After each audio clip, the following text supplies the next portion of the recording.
Mary Poppins was released in 1964 and became an instant classic. Disney's timeless tale of a musical magical nanny in Edwardian London, the film is an exploration of childhood wonder, family bonds, and finding joy in life's simple moments.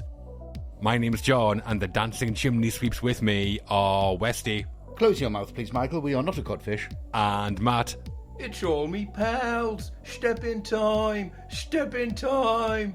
From Cherry Tree Lane to the London rooftops, All the Right Movies are talking imagination, animation, and Julie Andrews. So grab your umbrella, we're heading up to the highest height.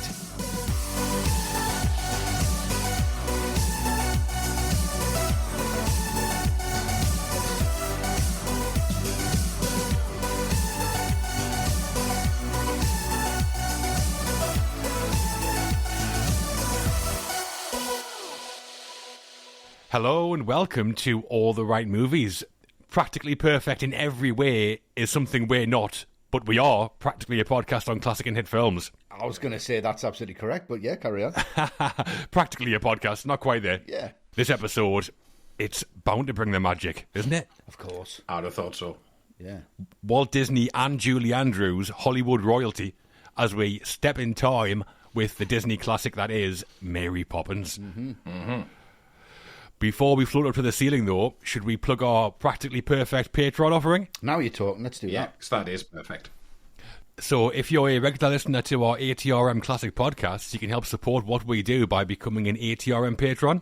Patrons get access to our bonus podcast episodes called Double Feature, where we talk about some films that may not feature on ATRM Classic. Yeah. And The Watch List, our movie review show, where we talk about more recent releases. Yes, we're very busy. We are. And you can access our whole podcast archive full of bonus episodes and archived ATRM Classic episodes. There's so much content in there. You need a bag like Mary Poppins to carry it all around with you. Of course. You will. Hundreds of hours of stuff. So to find out more and sign up, visit patreon.com/all the right movies, or you can subscribe directly on Apple Podcasts or Spotify. Easy as that. Yes, Helps the medicine go down, if nothing else. it certainly does. It's certainly a big spoonful of sugar, that one. How many of these can we crowbar in? Loads more. Back to this episode, though, and we are talking Mary Poppins. Yeah. You put this one up, Matt. Did I? Obviously. Obviously. So why are we talking about it? It's the very definition of a timeless film for me. We've grown up with it. Generations before us grew up with it. Generations after us have grown up with it. And it doesn't matter how old your kids are, if you have kids. It doesn't matter if they've been brought up in all the latest CGI animations. You put this on for them and they'll sit entranced through the whole thing. Now, am I sitting here as a 45-year-old man saying I watch this on a regular basis? No. Liar. Nearly got away with that. You see me timing there, just left it. Just enough. But it is one of those classic films where if I'm going through the channels and it's on, then it's staying on, whatever point it's at. So, and then just from our perspective, it's great that, we're kind of pushing the boundaries a bit. We're talking about a film from the classic Disney era. We're talking the classic style of animation for the first time and our first ever proper musical. So we can finally tick that box as well. Right, okay, yeah, nice. Ticking all the boxes. Not all of them, John. Not all of them. Well, some of them. Some of the boxes. I mean, like a lot of people, maybe most people, I've got vivid memories of watching Mary Poppins as a child. It seemed to be on every Christmas in the UK. I think it still is. It is, yeah. So it does have a kind of magical Christmas feel to me sometimes when I see it and still get that from it. Obviously, as I got a bit older, it went off the radar a bit. I mean, imagine going to a school in South Shields in the 90s banging on about Chim Chim Cheree. I wouldn't be here now. I did once. Yeah, once was enough. Swiftly regretted it. Yep. And one of the most mind-blowing experiences of my life was when I was about 16 and found out that Bird from Mary Poppins was the guy I've diagnosed as murder. Right. Mental. Yes, right, Okay. yeah, okay. But now, older again, I watch Mary Poppins totally differently. The creativity on the show is kind of astonishing, I think. The ambition and the scale I still find impressive. It's placed in Hollywood history and Disney history. It's about as iconic as films get. I mean, when one of Hollywood's biggest stars, like Tom Hanks, is starring in a movie about how another film was made, like Saving Mr. Banks, Yeah. you know it must be a significant film. Yeah. That's the sequel to Saving Private Ryan, isn't it? What you... And that making of story is a fascinating one. Groundbreaking work, problems, fallouts, funny stories. It's kind of got the lot. Obviously, we'll be talking about all that and huge opinions as well. And I can't imagine this won't be a right or laugh. I'm sure it will. And we do love to laugh. So Yeah. let's go do for it. Okay. And Westy, don't slouch.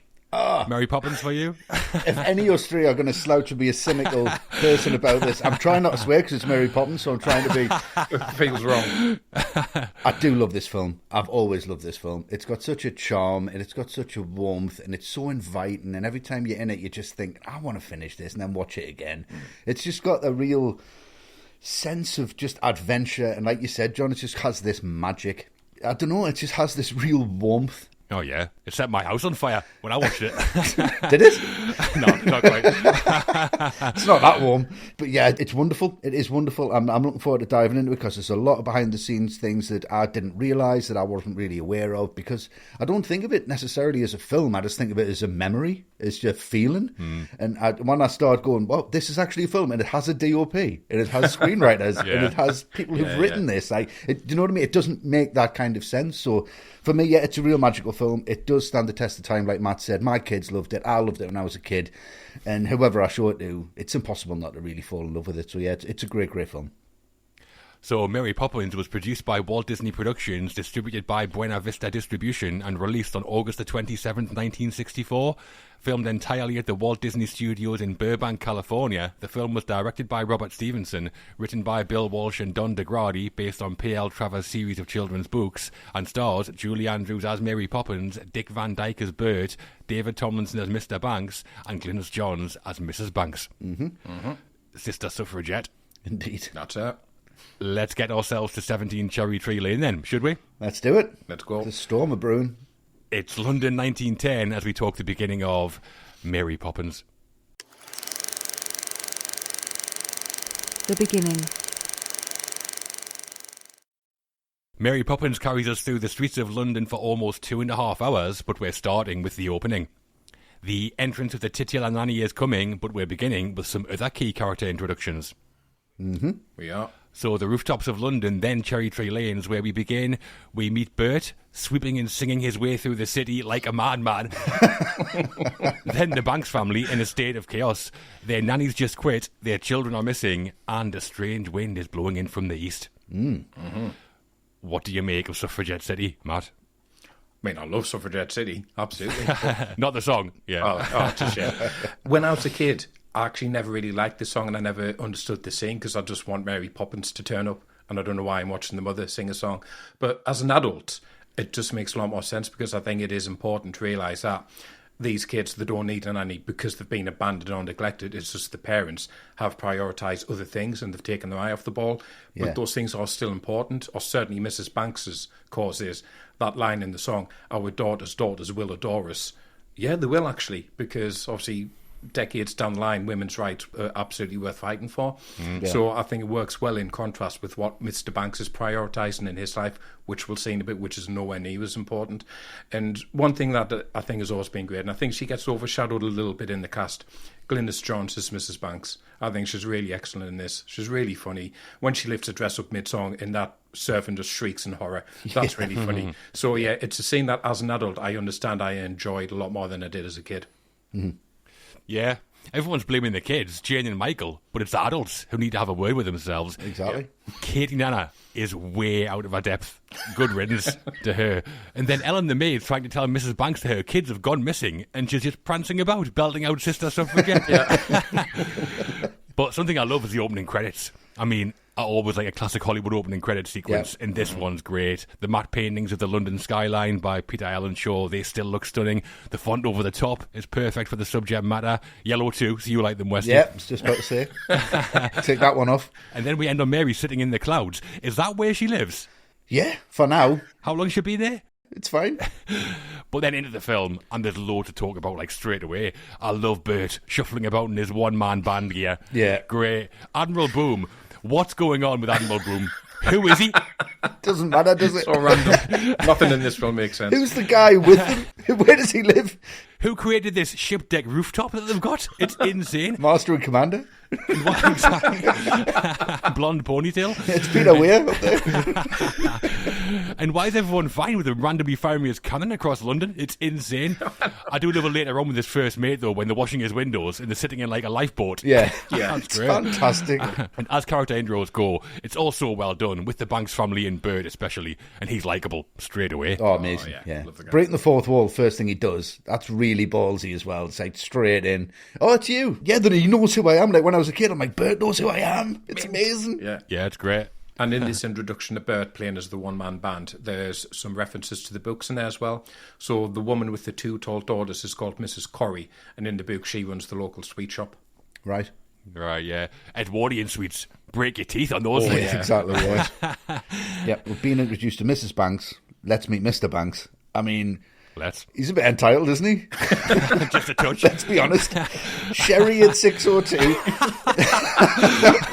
Ben at 6:03 for the kids. Sees them about 1 minute a day. I was like, this is just poetry. What a blueprint this is. How do I get involved in this? This is absolutely fantastic. And this sense of entitlement, his sense of what's important, like Matt said, where he is the master of this domain. And, your slippers and pipe and sherry, it's all going to be ready for us. And your kids are going to be ready for bed. And I'm going to have... It's outrageous. It is. This whole wealth is his identity. His class is his identity. And it really comes across that he is quite despicable and a really terrible parent. Mm-hmm. It's set up straight away because I don't think you're supposed to hate the guy. I think you're supposed to hate his outlook and hate his position. Mm-hmm. And you're immediately on that when you're introduced to him. So I just think it's a fantastic... introduction to this character and the way that he deals with situations. Like his kids have gone missing, and then he says, "Do not cloud the issue with facts." I just love that because that's exactly what you need to do to get the problem solved. The police are at his beck and call. They're at the door. What great service! Thank you very much. You can find a plate or something. Very entitled. Very good though, because you kind of like the guy, but you want him to change his mind immediately. Mm-hmm.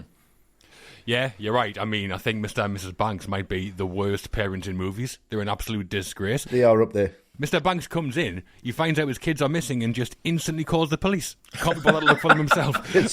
Where could they be? Doesn't know where they hang out. Nothing. Yeah, exactly. It's like Home Alone in 1964. And then Jane comes in with that little letter that she's written about finding a new nanny. Yeah. She sings it, for God's sakes, and Mr. Banks takes it off her, rips it up, goes, "That's enough of that nonsense," and throws it in the fire. Yeah.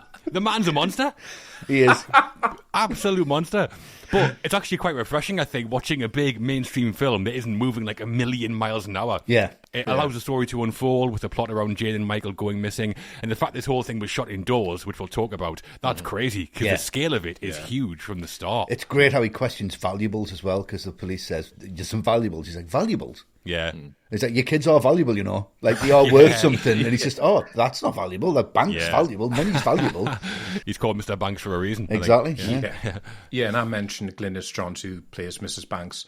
Walt Disney had wanted to cast her from the off, and one of the composers, Richard Sherman, said Johns initially thought she was up for the part of Mary at first, so when she found out it wasn't and it was Mrs. Banks, she said she would still do it, but with the condition she'd get a song to sing. So Disney told her they were writing one, and when she left, he turned to Sherman and said, "Yep, you have to write a song now." So they had written a song called Practically Perfect, but they just changed the name to Sister Suffragette. Right. Lovely. Yeah, career went back to the 1930s, Glynis Johns. She'd been in films and on Broadway, so she kind of had the chops for this. Yeah. And I like Mrs. Banks. She's off her head. Yeah, she's crazy. Yeah. She's a great mother, but doesn't know how to be one. Yeah. Like, all her feelings are there, but she doesn't know how to move forward. She just needs permission from people. And I think that's the whole point. It's like, she's doing what she's doing, so she doesn't have to ask for permission anymore. Yeah, it's a really good supporting performance, I think, from Glynis Johns. And Jane is played by Karen Dotrice, who was hired after starring in a Disney film called The 3 Lives of Thomasina, about a magical cat. Matthew Garber was in that film too, and Disney thought he had a chemistry with Karen Dotrice, so he was cast as Michael. Yeah, they're good in the film, I think, the kids. They are good. I think Karen Dotrice especially is good. Yeah. I think you get just enough of them because they've got that slightly stage school approach acting, which I think it could be a bit grating if you get too much of it. They're very sugary, these performances, but I've certainly seen a lot of worse than this. And the film knows, I think, the best approach is always make sure they're sharing scenes with the adults who can carry them a little bit. But yeah, I do like them in this. I do as well, yeah. And Katie Nana.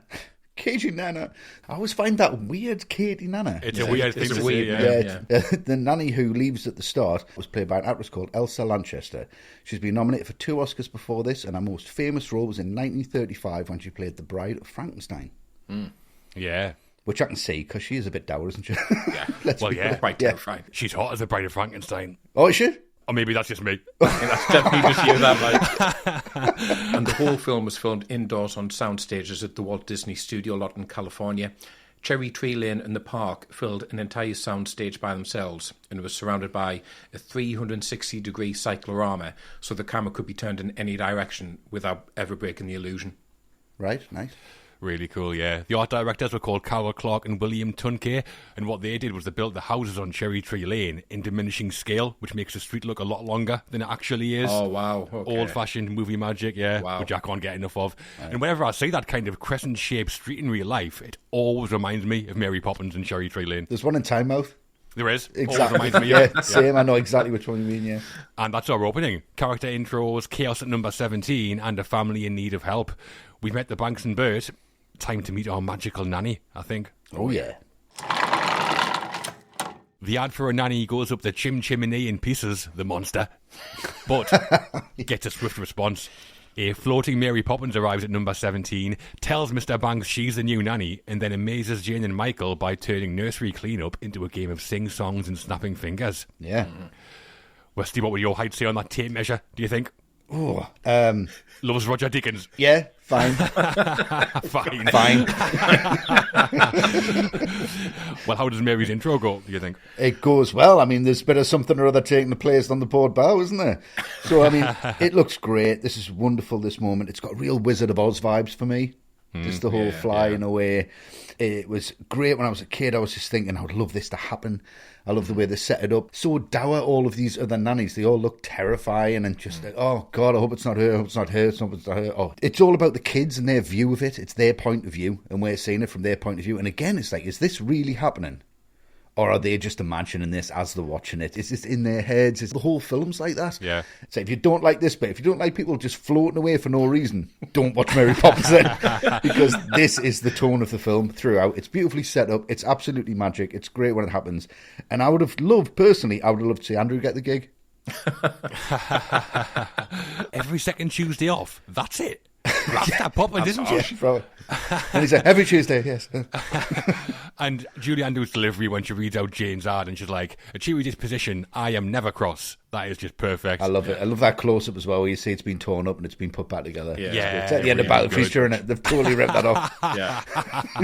But I think there's some really good practical effects work. I mean, the nanny's being blown down the street is great. Ruthless Poppins to get rid of them. Yeah. And then Mary gliding into the bank's front yard, that looks really good. And my favourite of the lot, when she slides up the banister. Yeah. I still wish I could do that. I That's know. brilliant. It's fantastic. It's the way they set it up. It's like witches have brooms. Is she a witch? Where's she from? What's all this magic? Yeah, it's great. I know a lot of those other nannies were played by men dressed as women, which you can totally tell when we get that shot of them all standing there. Yeah. But yeah, that shot of Mary floating into the street is just iconic. Movie history. Yeah. So to achieve the effect of Mary floating, Julie Andrews was attached to wires which had been darkened so the studio lights wouldn't reflect them. On one occasion, there was a problem when the stagehands lowered her too quickly, and she said, I plummeted to the stage and let fly with a few Anglo-Saxon four-letter words, I have to admit. And only Julie Andrews would say it that way. Potty mouth Andrews. Imagine how shocked you'd be hearing that. Yeah, I have to admit. Well, hearing the Queen call Prince Philip a C-bomb. It's like hearing Matt swear, to be honest. It's always new. It's always shocking. And then you go from this to her first musical sequence, which is where the character really takes off. And this is why kids love her. You know, one of the worst chores ever, tidying your room. And she's making it fun. She gets everything sorted by clicking her fingers. She literally charms the birds out of the trees on command. I mean, how cool is this character? She's amazing. And Andrews, I mean, her singing voice is just immaculate. That mirror trick with the reflection where it has a life of its own, that's so cleverly done, just in that one quick edit, and it's absolutely seamless. And it's really funny when the reflection just hits that high note, which Mary's very unimpressed by. Cheeky. Yeah, brilliant. Yeah. But then I just think with all that's going on by the end of this scene, drawers opening and closing by themselves, a mirror reflection with a life of its own, a wardrobe that's come to life and trapped a kid, I just think Sam Raimi must have loved this scene, because all it needs is a moose head cackling away, and you've got Evil Dead 2 right here. Yeah, just underexpose it by like 4 stops, you've got Evil Dead. Yeah. Yeah, when I was a kid, I remember being massively jealous that I couldn't just snap my fingers and make my room tidy itself up as well. How many times did we try, though? Nobody there. I'll give this a... Just in case. Just in case. I do like how Mary throws loads of shade at the kids for being scruffy little tramps, though. That's really funny. Yeah, stepping over everything. Yeah. I mean, it's not the first musical number in the film, and we've heard bits of Chim Chim Cheree, but this is the first time we hear one of the big iconic songs in all its glory, in Spoonful of Sugar, and it's massive. Thematically, I think it seems to represent the whole film, finding the good in things, in this case, finding fun in the chore of cleaning up. I think the choreography is really good. The practical effects were to make the toys put themselves away or the beds make themselves. It has aged, probably, but it's the 60s, and I still enjoy watching it. What hasn't aged, though, and I doubt ever will, is Julie Andrews' voice. Yeah. It's like pitch perfect. Yeah, it's crystal. It's crystal clear as a bell. Yeah. What a talent she is. And watching it now, I find the whole thing pretty uplifting, to be honest. Oh, absolutely, yeah. Even talking about it, just reminiscing about it, not actually watching it, it's still a wonderful scene, yeah. Yeah, it is. And the Sherman Brothers, who were the composers, they'd originally wrote a song called Through the Eyes of Love, which was going to be Mary's signature song, but apparently Julie Andrews just didn't think it was good enough, so it was taken out. But then Richard Sherman's son, he came home from school one day and he'd been given the polio vaccine, and he said to him, they gave it to him on a sugar cube to make it easy to swallow, and that's where the title A Spoonful of Sugar came from. Nice. Wow. When I got my BCG at school, I didn't get no spoonful of sugar, just a massive needle. Yeah, and then punched off everyone on the arm. But Richard Sherman said his favourite moment in all the time that he worked on the film came the first time he heard Julie Andrews sing A Spoonful of Sugar. I'm not surprised. Right, yeah, it would be, wouldn't it? Yeah, he said he started to cry, because it was good, presumably. Well, she could sing anything and it would be amazing, just as long as you've written it, like she's singing my song. Amazing. Yeah, exactly, yeah. And the robin that whistles along when Mary sings was a real robin. No, I'm kidding. It was an animatronic. The Julie Andrews had wires running up her sleeve, and a team of puppeteers had a stick that they would move to make the robin move in the same time as her. Amazing. Right, yeah, like an early animatronic. And the robin's whistling, that was Julie Andrews whistling. I mean, she's got some pipes on her, Andrew, doesn't she? Yeah. Like a brass band. Yeah. And Robert Stevenson, the director, he wanted to get genuine reactions from the children, so he didn't always tell Karen Tortrese and Matthew Garber what was going to happen. In one of these moments is Mary giving the children medicine, and it comes out in 2 different colours. So when Jane screams, that was Karen Tortrese's real reaction. Yeah. And then when Mary pulls item after item out of a bag, the children weren't told that was going to happen, so their reactions in the film are how they reacted on set at the time. Yeah, it's still great, the bag moment, when she pulls the hat stand out. Yeah. Brilliant. And Michael goes under the table. Yeah. I love that reaction. He's like, what the? That's great, yeah. Originally, there was going to be a scene where Mary makes the children's toys all come to life to teach the kids a lesson about playing nicely together. It was inspired by a chapter in the books, but taken out of the film because they thought it was just far too scary for the kids. It does sound scary. Sounds like the end of Toy Story when Sid freaks out. Yeah, like Child's Play or something. Yeah. Chucky in there. But that scene was brought back for the Broadway musical version of Mary Poppins, apparently. Oh, okay. And the toys that we do see move in the film, when they jump into the toy box, that was all done through stop-motion animation, which you can tell. Yeah. And there was another musical sequence planned for early in the film at one point called The Magic Compass, and he and Mary would take the children on a trip around the world, and they'd sing 4 different songs. The Sherman Brothers worked on it for months, but it was taken out, probably because it just took away from the main plot. Yeah, I mean, it's already 2 hours and 23 minutes long. Yeah. Throwing more stuff in there. Another 4 songs. Yeah. Well, those 4 songs, one of them apparently became The Beautiful Briny in Bedknobs and Broomsticks. Oh, okay. Yeah. Right, yes. And another became Trust in Me, the song that Car sings to Mowgli in The Jungle Book. Oh, okay. Nice. Oh, yeah. Yeah, it should be in every Disney film, Car. Oh, it's great, yeah. To take us to the end of this section, we have our first ATRM Patreon question. All right. The benefits to becoming an ATRM Patreon keep coming. We are pulling them from Mary Poppins' bag. And we have our first question now from Adam. Hello, Adam. Hello, Adam. So Adam asks, this movie has one of the greatest character arrival introduction scenes. It is fantastical and wondrous while also telling us a lot about Mary and her personality. With this in mind, I have a challenge for you. What is the most successful and succinct character introduction of all time? What do you think, Westy? Am I just allowed 1? As many as you want. Oh, well, I've got 4.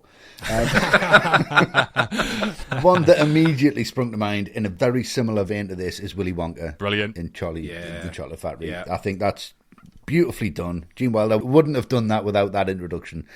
Totally sums it up. James Bond, but in Skyfall. Right. I absolutely love that way. He just walks into that sliver of light. Oh, yes. Yeah. It does say on the tape measure, I love Roger Deakins, so that's why that's in there.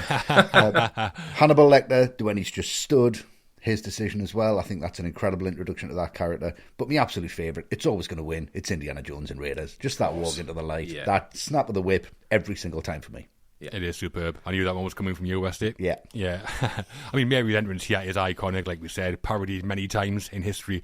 But for others, I think Sid Charisse knew how to make an entrance into a film. The Bandwagon, Singing in the Rain, are both great appearances. Right, Singing in the Rain, yeah. Aragorn in The Lord of the Rings, nice. Fellowship of the Ring, brooding in the corner of an inn, smoking a massive pipe. Yeah, that's great. Amazing. That's how I want to be introduced to people just in life. Yeah, he does one in every film. Like he's entering Two Towers when he walks through the doors. Yeah, here I am. Beautiful. But as the one, I'd probably have to go with Vito Corleone in The Godfather in the opening scene, Connie's wedding. It's about, 3 minutes maybe? And we learn everything we need to about him. Sitting there in the dark, deciding who does and who doesn't get justice. Yeah. Brilliant. I mean, the lighting is outrageous. Stroking a cat. Yeah. It's just a great visual image. Yeah. And obviously, Brando, the day of my daughter's wedding, is still brilliant. You asked me for a favour. Yeah. Always will be brilliant, surely. Yeah, absolutely. Yeah, a couple from me that are just in terms of the visuals. Darth Vader, obviously just striding through that door after it's been blown up and just looking around and just not caring whatsoever about all the dead bodies. He's just going straight through them. Is great. Rogue One not better? Rogue One is great. It is just when that saber comes on, zoom. Yeah, it's just in the dark. It's fantastic. That's amazing. The other one, Harry Lime in The Third Man, just when that window gets turned on and it's Orson Welles, just that smirk on his face. He's been playing everyone all along. But the one I really wanted to go for was De Niro as Al Capone in The Untouchables, because that introduction to him tells you everything you need to know about him. Just that top shot. That top shot, the decadence, the charm, the way that all those reporters are just hanging on his every word. You can see people fooled and think, no, he's actually, he's a good guy. This guy can't be a threat. Yeah. Until the barber just nicks him. Yeah. And you can see that temper in his eyes nearly explodes. So you totally understand him by the end of that scene. That silver Armani suit as well, disgusting. Yeah. It is great. I thought you were going to say De Niro in Mean Streets, where he's got two women on his arm, jumping Jack Flash. Yeah. Brilliant. I think it's like De Niro in Casino, just getting blown up, flying across the grid. And that is the beginning of the film. We've met Mary Poppins and almost every supporting character. Should we talk about the guy tasked with getting the magic onto the screen? Let's do it. Let's do it. The director. The director of Mary Poppins was Robert Stevenson. This was his 19th feature film, and at the time he was one of Disney's most trusted filmmakers, having directed musical fantasies Old Yeller, Darby O'Gill and the Little People, and The Absent-Minded Professor. Right, yes. He did Old Yeller, did he? All right, that explains a lot. The perfect guy to help Mary Poppins, it seems then, Matt. How did it work out with Robert Stevenson? Well, it worked out really well, didn't it? I mean, you can tell this guy is a veteran for Disney. This isn't a film where you look and you go, this is driven by the vision of the director. He was a studio employee. Disney had a very clear view of what he wanted his films to be, especially this one. Yeah. And he hires men who will give him that. He doesn't hire men who will try and give their opinion and try to change the vision. But having said that, that doesn't mean we should dismiss what Stevenson does, because he's got a lot of plates to spin here. He's working with an actress making her film debut in the lead role. He's working with child actors. He's working with veteran actors. And he's got to get them all on the same page. He's got to blend live action with animation. He's got musical numbers. He's got dance sequences. And then underneath it all, there's still the story beats he's got to hit, including the big emotional one right at the end. So I can't sit here and pretend, this is the work of an auteur or anything like that, or someone who would shape cinema with this. But for all that he's got to handle, I think it would just seem churlish to deny him a lot of credit for creating something that is ultimately incredibly enduring. Absolutely. I mean, I think it's quite a unique role, directing a Disney film, especially at this time, because usually on a film, the director is the person in charge, creatively anyway. Yeah. They're the ones with the vision, and everyone else is there to collaborate, obviously, but help them achieve that vision.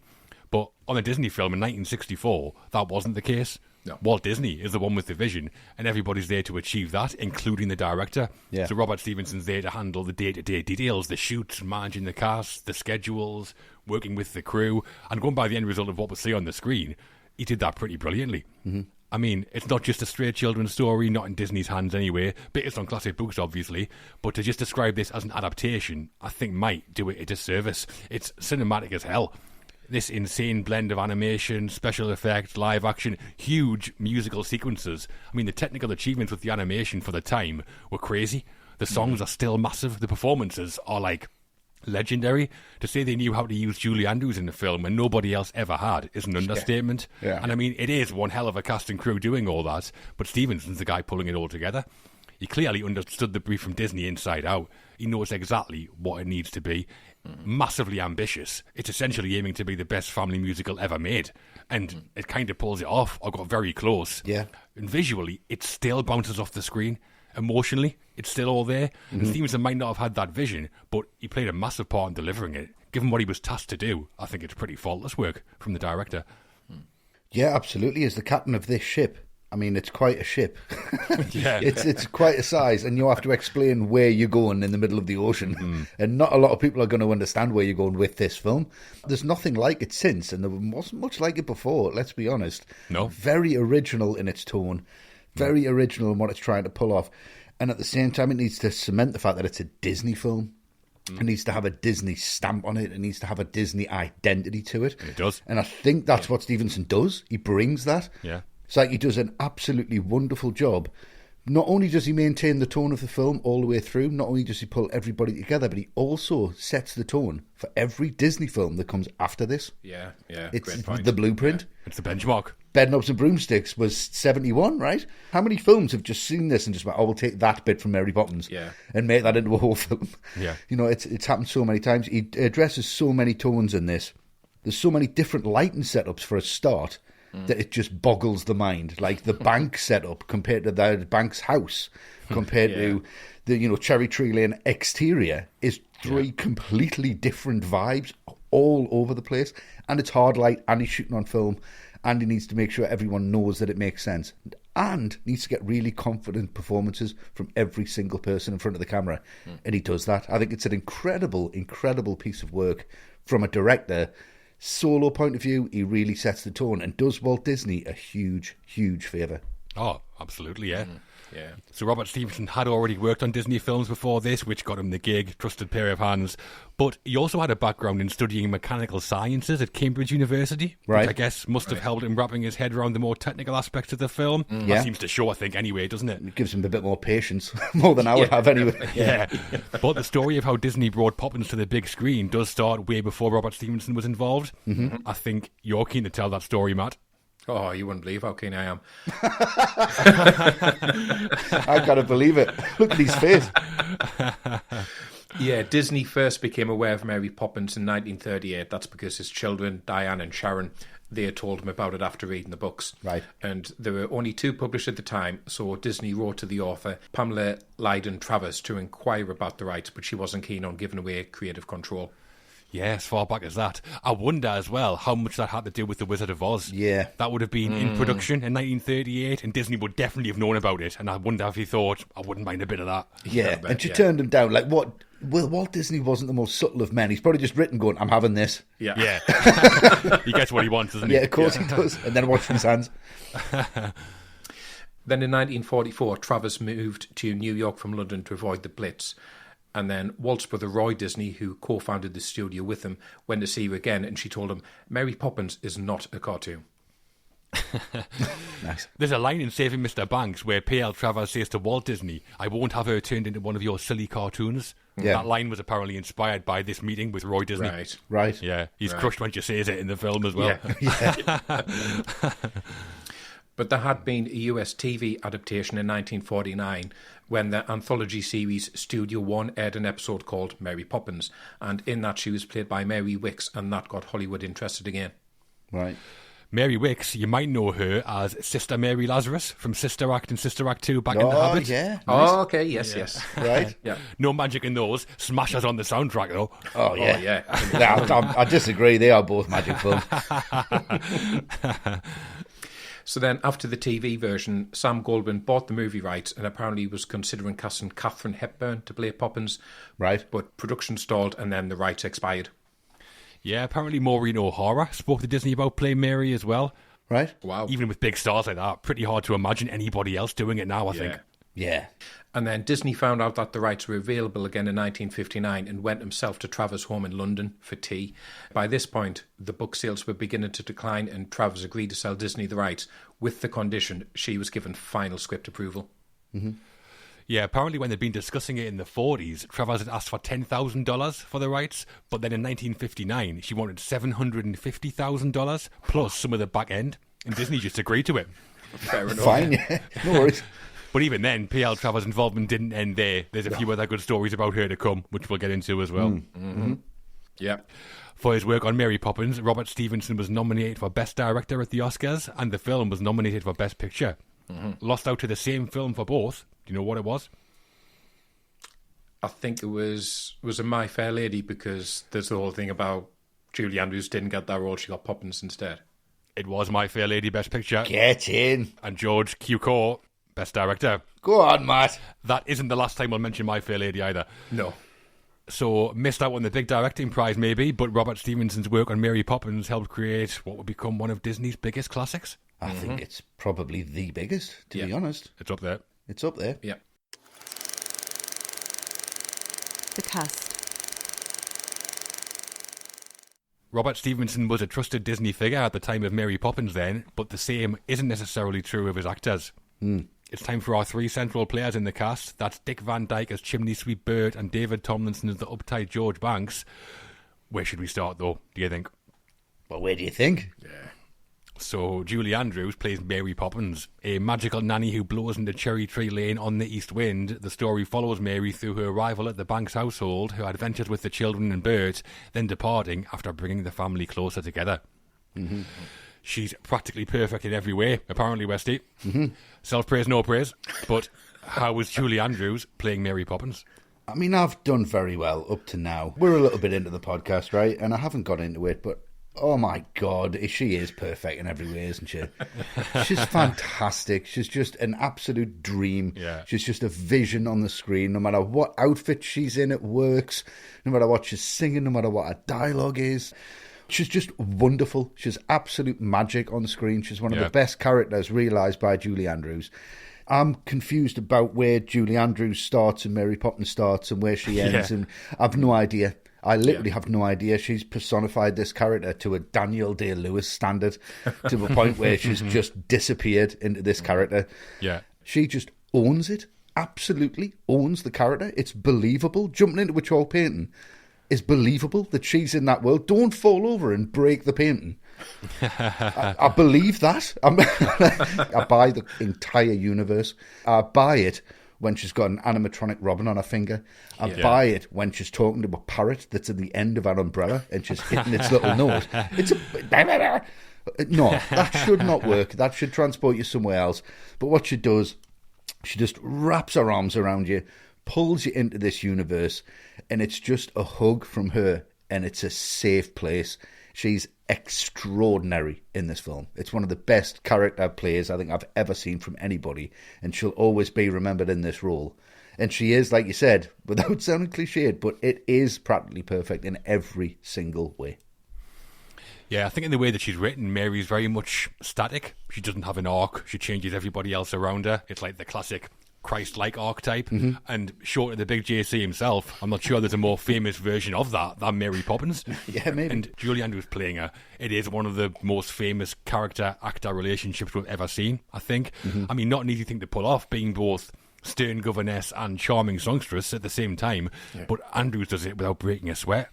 She manages to be both strict and a delight at the same time somehow. Yeah. Obviously her voice is stunning, but she can act as well.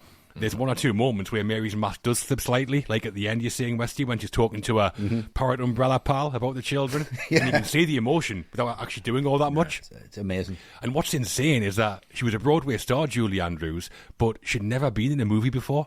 This was her first role in a film. Outrageous. If we're going to debuts, this has got to be it, right? Yeah. Surely. It's got to be Has to it. be, yeah. It's ridiculous. Leading a massive Disney production, and she basically turns up fully formed, as if she's been doing it for years. It eclipses everybody on the production. Eclipses everybody. Yeah, to say she carries the film, she floats off with it in her bag. Of course she does, with ease. An enormous talent. She is Hollywood royalty, basically, nowadays, and that's mostly because of two legendary performances, The Sound of Music and Mary Poppins. Yeah. It's just hard to say something about Julie Andrews in this that hasn't been said before, but I think it's actually really easy to underestimate what a massive challenge this was for her. as we've said, it's her debut performance. She's the lead in this massive production. The film had huge expectations, and if this fails, that's going to hang around her neck for the rest of her career, rightly or wrongly. She'll always be, oh, Julie Andrews couldn't put it on screen. But she is just not perfect in this, and as soon as you see her, you just think, this is iconic. This character's iconic straight away. That costume, the way she holds herself. You don't think for 1 minute this is someone who's never set foot before film camera before. Like, it sounds strange to describe it this way, but this performance is just fearless. It is, yeah. You know, no worries from her at all. She has the feel of a veteran, and she's only about 29, I think, when she makes this. 28, I think she might have been, yeah. Right, 28, 29. I mean, Still, though, what were we doing at 29? Nothing. exactly. Not Mary Poppins. Definitely not. But she just has the aura of someone much older, much more experienced, and that makes her perfect for the role. I mean, you talk about perfect casting choices, and we always say, oh, Harrison Ford as Han Solo or Indy. This, Julie Andrews has to be near the top of the list. She can sing, she can dance. She's really funny as well. It's just watching the birth of a star. And hot as toast. Let's not skip around it. I mean, yeah, exactly. Incredible. Trying to keep the tone, but she is. Yeah, of course she is. I mean, it is nigh and impossible to imagine anyone else playing her now, but Walt Disney considered many names to play Mary Poppins before Julie Andrews came along. Right. Okay. Would you like to hear some? Let's go for it, yeah. So Mary Martin was one of the biggest Broadway stars at the time. She was in talks at one point. Okay. Also, fasten your seatbelts, Betty Davis was discussed. Terrifying. Betty Davis says. As well as more Hollywood royalty, Elizabeth Taylor. Right. Right, okay. Really? Yeah, and apparently Angela Lansbury. Oh, wow, okay. Solving murders. Yeah, Bedknobs and Broomsticks, though. Yeah. If she works Yeah, at she Bedknobs was. and Broomsticks, I can see how that works, yeah. Yeah, fair enough. Mary, she wrote. Yeah. But Julie Andrews, she had been performing on stage since she was 13 and was a big name on Broadway already. So at this time, she was appearing alongside Richard Burton in Camelot, and they appeared on the Ed Sullivan Show performing some of the songs. Right. Richard Sherman saw that performance and said, he called his brother Robert immediately and said, are you watching the Ed Sullivan Show? And Robert replied, yes, she's perfect. Oh, amazing. Yeah, apparently they went to see Walt Disney, and his assistant, Tommy Wilkes, said to them, if you go in there saying this Julie Andrews is perfect, he won't like her. That's how he is. You need to make him think that it's his idea. Right. So they arranged for Disney to go and see Camelot. He met Julie Andrews backstage and basically offered her the part there and then, apparently. Oh, right. Like talking to Luke, innit? Yeah. Got absolutely played, Disney. But after all that, Julie Andrews wasn't keen on accepting the part at first. At the time, she was pregnant, but Disney said, that's okay, we'll wait. And also, she knew that Warner Brothers were in pre-production on My Fair Lady. She won a Tony Award for playing Eliza Doolittle and wanted to play her in the film. And Jack Warner thought she wasn't a big enough star and cast Audrey Hepburn, obviously, so Andrews accepted Disney's offer. Yeah, on his hands and knees, Disney begging Travers for the rights, begging Andrews to be in the film. Yeah. But then apparently when Julie Andrews won a Golden Globe for Mary Poppins, she thanked Jack Warner in her acceptance Oh, speech. amazing. Cheeky, yeah. Yeah, amazing. Plant your pipe and smoke it, Jack. And to sweeten the deal even more, Disney hired her husband, Tony Walton, to work on the film as costume designer and set designer. So he designed all of Mary's costumes, as well as the striped jacket that Bert wears in the animated sequences, and the set for Cherry Tree Lane. Great jacket, that. It's the Bert amazing, wears. that jacket. Is it? Yeah, that hat. The water. And apparently Disney also gave Julie Andrews and Tony Walton a personal tour of Disneyland and told the animators on 101 Dalmatians, which was in production at the time, to base their designs of Anita on Julie Andrews. Right. And there's a definite resemblance. There is. Oh, yeah, right, okay, absolutely, right. yeah. Wily old Fox Disney, wasn't he? Yeah. He knew how to do it. Yeah. There was one more person they had to convince. After she gave birth to her daughter, Emma, Andrews took a phone call from a hospital bed from PL Travers. And Andrews was exhausted, and Travers said to her, come on, girl, talk to me. They spoke, and Travers ended by saying, you're far too pretty, of course, but you do have the nose for it. Imagine that. You have the nose for it. So you're in. Yeah. By the sounds of it, PL Travers probably thought that was a nice thing to say. And during production, the cast and crew was so blown away by Andrews that stories about her performance started to circulate in Hollywood. And the director, Robert Wise, visited the set to see her. And then after watching just a few minutes of footage, he offered her the lead role in the film he was in pre-production on, The Sound of Music. Right. Poppins and The Sound of Music back to back. Yeah. Boom, boom. I always thought Sound of Music was before this. Yeah, the year after, yeah. She just looks younger in that. Yeah. I bet Jack Warner was kicking himself a bit at that point if he wanted to start. Yeah, absolutely. Yeah. And Julie Andrews said she was a bit of a perfectionist on the film. And when she recorded Stay Awake, she did nearly 50 takes before she was happy with it. She later said, it was too many. Dick did some of his songs in one take. Go on, Van Dyke. Of course he did. I mean, yes. Yeah, I know. We're not comparing apples with apples here, though, are we? That's not news. Come on, Andrews. Van Dyke smashes out in one take. He's just got a bass drum on his back. I'm sure he can manage. For her performance as Mary, Julie Andrews won the Oscar for Best Actress on her film debut, beating out Audrey Hepburn in My Fair Lady. A bit of poetic justice there, maybe? Yeah, there's a parallel universe where them roles are swapped, though. Yeah. I can see it. I can totally see it. Oh, definitely, yeah. Absolutely. Yeah. So, yes, a well-deserved Oscar. And by sounds of it, we think Julie Andrews is not practically absolutely perfect as Mary Poppins. Absolutely perfect. 100%, yeah. Yeah. The lead male actor in the film is Dick Van Dyke, who plays Bert, a cheerful chimney sweep and street artist and one-man band. We follow Bert as he joins Mary's adventures, jumping into paintings and dancing across rooftops, all while providing a musical narration to the transformation of the Banks family. Yep. A slightly controversial accent, Matt, but how's DVD as Bert? He's sensational. I mean, there's no other performance in cinema like this. That's true enough. Well, it's true, but it is. Like, Sensational, like. it is. Like, one of the fundamental aspects of any role, the accent is so disastrously bad, but it doesn't matter. It doesn't matter. It's so bad, it's become part of the reason we love the character and the performance so much. I mean, with AI these days, they could easily go back and adjust that accent, I'm sure. No. But there'd be riots in the street if that happened. And I think with Van Dyke, you've got someone who had just done it all by this point. He'd done radio, he'd done TV, he'd done vaudeville and Broadway, and then he just makes this step into film effortlessly. In fact, I think as an actor, he's probably really underrated because of the nature of the films he's chosen, and he doesn't get enough respect for what he could do. Yeah. Because he's just an absolute natural showman, and everyone loves him. And you watch him in this and you realise why. He's so funny, he's so lovable, he's so full of enthusiasm for the material. He nails the songs, he nails the dances, he nails the jokes. I love the guy, and I just would not change that accent whatsoever. Yeah, where to start with Dick Van Dyke? It's Exactly. an outrageous performance in many ways. First off, I know it's a fantasy, but no Edwardian chimney sweep ever had teeth that white, surely. Gleaming gnashers for Van Dyke. Yeah. Unless their face was covered with soot and it looked white. Might be that. And yes, the Cockney accent, we know, everyone knows, it's not good. No. This is what you might call a fortuitous circumstance.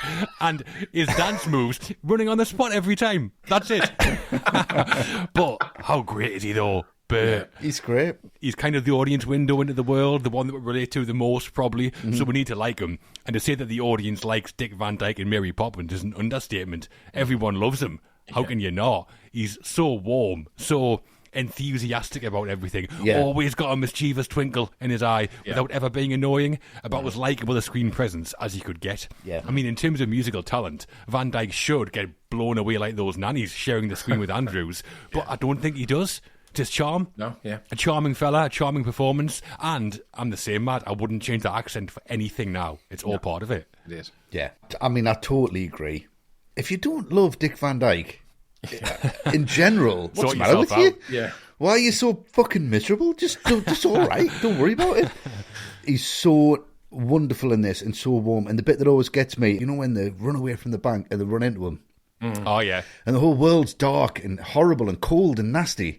And they run into Bert. I always feel like I could just cry because this guy's going to take care of you. Yeah. But he knows everything. He's got this wisdom about the life. He's not ignorant. He's not stupid. There's a real depth to this character. Like, he's been through it. You feel like he's been through things and he's just trying to make ends meet. Yeah. But he knows who Mary Poppins is. There's one bit just before the whole supercalifragilistic outburst, and she says, there is one word, and she turns to Bert and he goes, tell them what it is. Yeah. And he gives her the floor. Just that moment. That is the character. He's just the best guy in the world. And if you're going to be anybody, would need to just make T-shirts that just says "Be More Bert," and we'll just sell them out. Yeah, because let's do it. It's still timeless. It's still there. It's still relevant. Just be a good person and just look out for other people. He's just a wonderful, wonderful, selfless, lovable character. And, I mean, the accent, I don't care. He's invented a new one, so why change it? There it is. Be like Bert. Be more Bert, and we'll get them on T-shirts. Yep. There were loads of other acting names up for the part of Bert, as you might imagine. Walt Disney apparently considered Danny Kaye, Fred Astaire and Cary Grant. Right? Cary Grant. Yeah, and P.L. Travers wanted an all-British cast, and she suggested Richard Burton, Alec Guinness, Laurence Olivier, Peter O'Toole and Peter Sellers. Or just more. Yeah, exactly. All the Hellraisers on set. I know. Yeah. Anyone but Van Dyke for Travers, basically. Exactly, yeah. Well, Van Dyke himself, he said many times he had no idea why he got the part and said actually Jim Dale or Ron Moody would have been better cast than him. But apparently Walt Disney had read an interview that Van Dyke had done in the early 60s where he said his dream job was to work on a Disney film, and that gave him the idea of casting him as Bert. Right. Yeah, I know that he started out as a mime, Dick Van Dyke, but film-wise, he'd only been in Bye Bye Birdie and What a Way to Go at the time, but he was well known from TV. He had the Dick Van Dyke Show at the time, and he'd performed on Broadway as well. So to be fair, he was a pretty safe bet. Yeah. Yeah, definitely. Not for accents, maybe. Maybe not, but as a supporting actor in this role, he's perfect. Song and dance man. He's a brilliant support. A brilliant support. Superb. It's about as good as you can get, I think. Yeah, definitely. Yeah. So here we go, the elephant in the room. Right, Van Dyke's accent in the film is the most talked about accent in films. In 2003 it is. In 2003, Empire magazine voted it as the second worst movie accent ever after, sorry Matt, Sean Connery's Irish accent in The Untouchables. You believe that? Nah, it's not. How do you feel now? Better or worse? So Van Dyke has apologised for it, but said his vocal coach, J. Pat O'Malley, had an even worse Cockney accent than that. O'Malley thrown right under the bus. Right under the bus. Right under the number 4 to King's Cross. I actually thought this is what people in London sounded like, if I'm honest. And then I went to London, I was like, they sound nothing like this. So it's good if you grew up in the north of England. Yeah. This is a perfect accent. Yeah. Oh, yeah, anywhere except London, probably. We love it. Yeah, it's great. He does a few of the voices in the animated sequence, Pat O'Malley, like the Master of Hounds and one of the Pearly Band members that we'll talk about in a bit. Oh, right, okay, yeah. But after he was cast as Bert, Van Dyke also became interested in playing the part of Mr. Dawes Sr., the boss of Mr. Banks at the bank. Disney wasn't keen on that idea, so Van Dyke said he'd do it for free. Disney still didn't want him and said if Van Dyke made a $4,000 donation to Cal Arts, Disney's art school, he could play the part. And that works out at about $30,000 in today's money. That's outrageous. Yeah, give us some money to be in me film. What? He's already in there? Desperate to play him. We'll talk a bit about Van Dyke as Mr. Dawes in a bit, but it's quite cool in the end credits where it says Mr. Dawes Sr. is played by Nav Kid Keed, and then the letters unscramble to say Dick Van Dyke. Yeah, I like that, yeah. Dick Van Dyke wasn't nominated for any Oscars for his dual role as Bert in Mr. Dawes Sr. Winner of Best Supporting Actor that year was Peter Ustinov for Taupe Carper, right? A heist movie. I love Ustinov. Okay, yeah, Ustinov's great. But despite the accent, we think Dick Van Dyke's pretty special as Bert. Oh, he's wonderful. He's wonderful, wonderful. And when he was asked decades later how he wanted to be remembered, Dick Van Dyke said, easy for Mary Poppins. Nice. Oh. Of course. Yeah, why wouldn't you? Yeah, I'd pay $4,000 to be in it as well. The third and final cast member we're talking about is David Tomlinson, who plays George Banks. A stuffy banker who runs his household like a well-oiled machine, we follow Mr. Banks through his journey from rigid taskmaster to loving father as Mary helps him discover what truly matters in life. Flying a kite. Yes. Yes. He loves that kite, Matt. He does. Loves a tuppence. How's David Tomlinson as Mr. Banks? I really like him in this. He gets a lot of laughs from just the facial expressions whenever he returns home to be faced with whatever chaos is going on in the house now. And I think he pushes the character just enough. He doesn't make him like an irredeemable arsehole. He just makes him a dad who's lost perspective and has just forgotten what's important in life. But I also think this was just very personal for Tomlinson as well. He was pretty much the opposite to Mr. Banks off the screen. He was very famously a devoted father because one of his sons was autistic. And Tomlinson was very much an early advocate for understanding the condition. All right. Wow. I did not know that.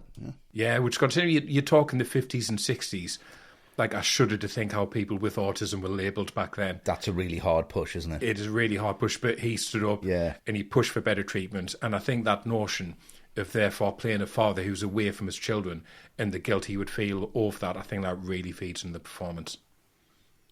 It does. I mean, the acting names most people think of when you say Mary Poppins are probably Julie Andrews and Dick Van Dyke, and not much beyond that. No. But I think Mr. Banks has to be discussed as well, because he's kind of the heart of the film, or rather, his arc is.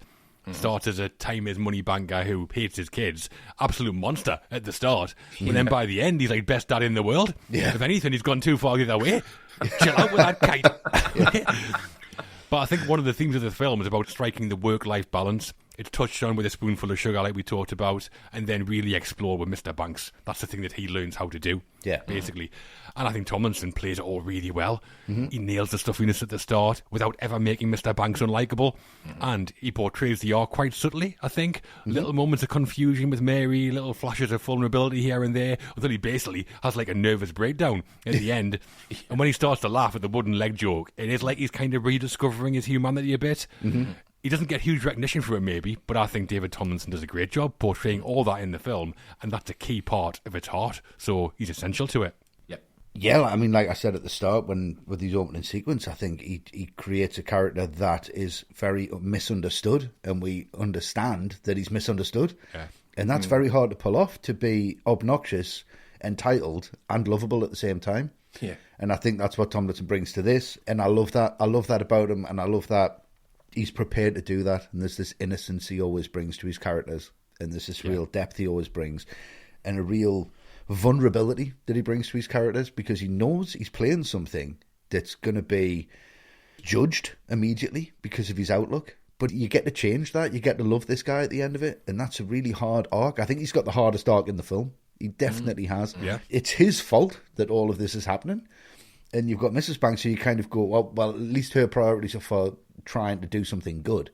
He's just stuck doing the job his dad did. He's making his son throw his tuppence in the bank when he wants to feed the birds. You should hate this guy.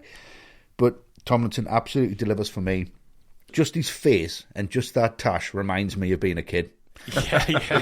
Just something about it. A nostalgic face. He's got a really nostalgic, wonderful, beautiful face. And I think if we just be more Tomlinson and just get his big face on a t-shirt, with loads of t-shirts off this.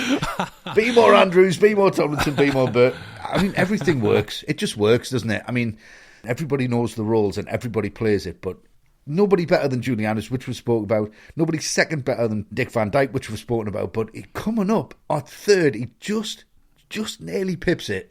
And Tomlinson definitely delivers exactly what he needs to. It's just an incredible performance. I agree, he's excellent. Yeah. And Tomlinson's career started in the 1940s, and at the time of Mary Poppins, he'd already been in over 50 films, almost all of them British. And one of the writers, Bill Walsh, had seen him in films and screened some of them to Disney. Disney then saw him at the Savoy Theatre in London in a stage play called Ring of Truth and offered him the part of Mr. Banks. Nice. Yeah, some big names were considered to play him first. James Mason and Richard Harris, apparently. Right, more Hellraisers. Yep. Yeah, more Hellraisers. But Tomlinson, a very solid choice, I think. Oh, definitely, 100%. So Tomlinson was nervous about not being good enough for the part of Mr. Banks at first, as he'd never sung in a movie before. I mean, that's going to be a big one. Yeah. And the character was largely based on P.L. Travers' father, Travers Robert Goff. And that's big shoes to fill as well. It is. I'm sorry your dad's an arsehole. I'll try and be nice, yeah. I think his voice is fine in the film. It is great, yeah. I love the little talky bits he puts in the middle, thank you. And just just in the middle, it's fantastic. And yeah, Travers Robert Goff is a big part in saving Mr. Banks. Colin Farrell plays him. Yeah.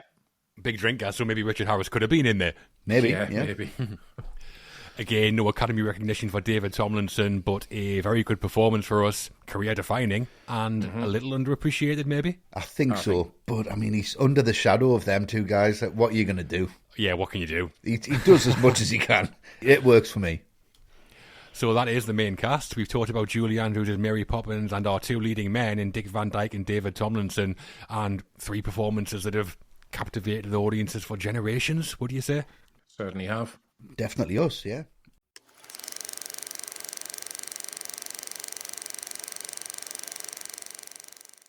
All the Right Movies will be back shortly. Thank you for supporting us by listening to this episode's sponsors. Thanks for listening to our sponsors. Now, back to the show. The middle. We're floating into the middle of Mary Poppins now, where the magic really starts. We're heading to a tea party with Uncle Albert, which is a right barrel of laughs. First, though, Bert's sidewalk art springs into life. Mm-hmm. Yes. It does. So, having already proved she's practically perfect, Mary Poppins starts to really show off. She transports herself, Bert, and the children into one of Bert's chalk drawings into an animated world of dancing penguins and escaped carousel horses. Mm-hmm. It's always a jolly holiday with you, Matt. Oh, thanks. Is that how it works out with Mary? It absolutely does. I mean, there's so much to love here. That sarcastic clap Mary does at Bert's antics before the jump in. I mean, that's become like the go-to gif now if you search for sarcastic reaction. Yeah. That's what comes up, and it's always the best one to use. Yeah. Once they're in there, though, Bert, that absolutely outrageous clobber he's got on, the blazer and border combo. Yeah. Like, only Van Dyke could pull that off. Yeah. And then when he says, Mary Poppins, you look beautiful. I mean, who's going to disagree? Yeah. Julie Andrews here, just the epitome of elegance. She looks amazing. And then just these pencil animations, I think it's just such a lost art. It's like when you watch Wallace and Gromit and you can just see the effort and the love that has gone into this art form because it was such a painstaking process. And the love for the art form is so tangible. So yeah, for something just done in pencils, it still looks incredible. It does. Yeah. I mean, you're right. Mary Poppins, you look beautiful is outrageous. It is outrageous. She chose that outfit for him, you know. Oh, did she? Well, of course she did. It's her imagination. Let's jump into the page, right? Yeah. So that's how I want you to look. It's, you know, when couples dress up in the same outfit for Christmas. Yeah. Am I wearing this, really? Okay, yeah, fair enough. But yeah, it's amazing. Yeah, this whole sequence, I mean, starting in the real world and transitioning into animation, that was seriously ambitious for 1964. Yeah. I mean, actors interacting with illustrations had been done way before this, as far back as like 1900, but this was a massive leap forward in the way the characters engage with the surroundings. Right. And to pull it off, I think it still holds up. Yeah. Visually. Oh, it does, yeah. I mean, dancing penguins are never going to be a bad idea, to be fair. Of course not. Those penguins are better dressed than me. Bow ties. Well, yeah. And the way the duck when the leg goes over, it's genius. Yeah, yeah. It's just genius. Not the best song in the film, Jolly Holiday, but incredible visuals. Like classic Disney magic. Yeah. P.L. Travers hated the animations in the film. This is taking it down a notch. Wow. Stormed off the set when she found out they were being used. She demanded that Disney remove all of the animation, but he refused. She never fully came around, but came to accept the idea when Disney told her it was just one sequence. And the actors would be live action. She was like, oh, that should be okay. But come on, Disney, what are you doing?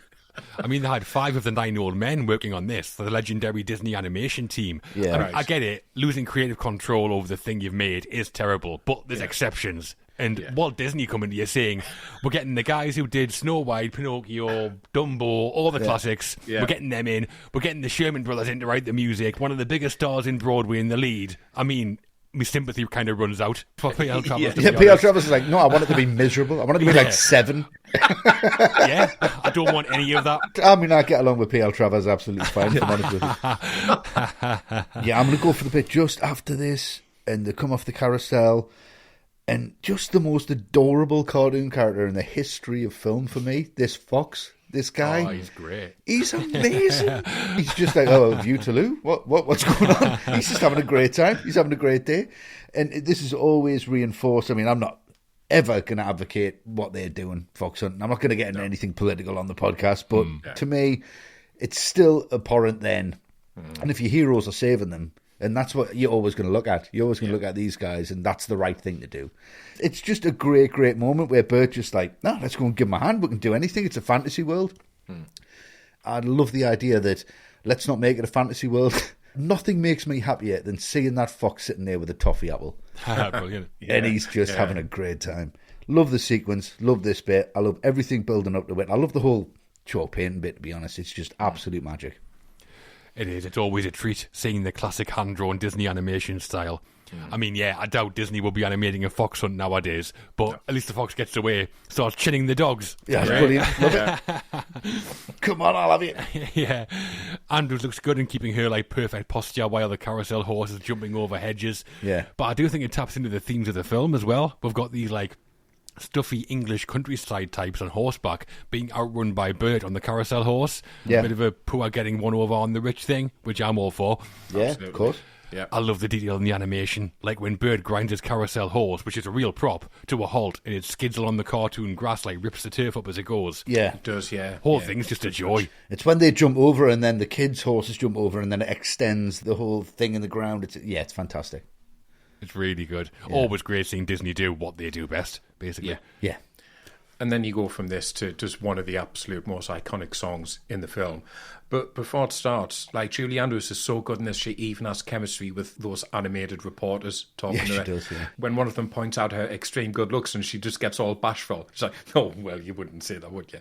And then all those reporters with that little, like, chit of paper in the hat. Like, I've never known what that chit of paper is, but I know you can't be a journalist without one.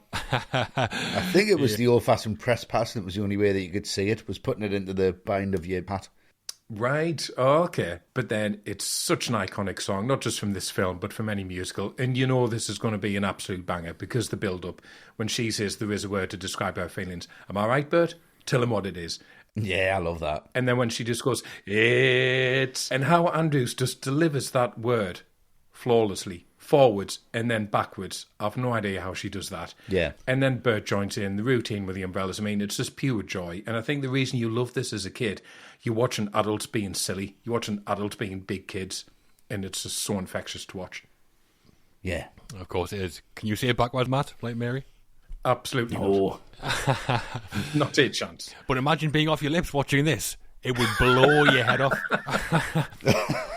Finally, the campness of the film manages to catch up with Bert, and it's insane. Yeah. I'm a big fan of the Pearly Band, especially the guy talking about his wife, and he's like, lovely thing she is too, when she definitely is not.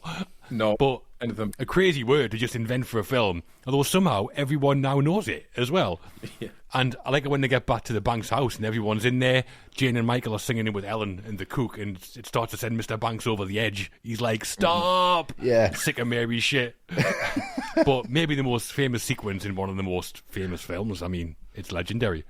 Yeah. Yeah, I mean, it's a great, great part of the film for me. This whole moment is what it's building up to. It's Mary becoming who she is. Bert's heard this before. I don't know how.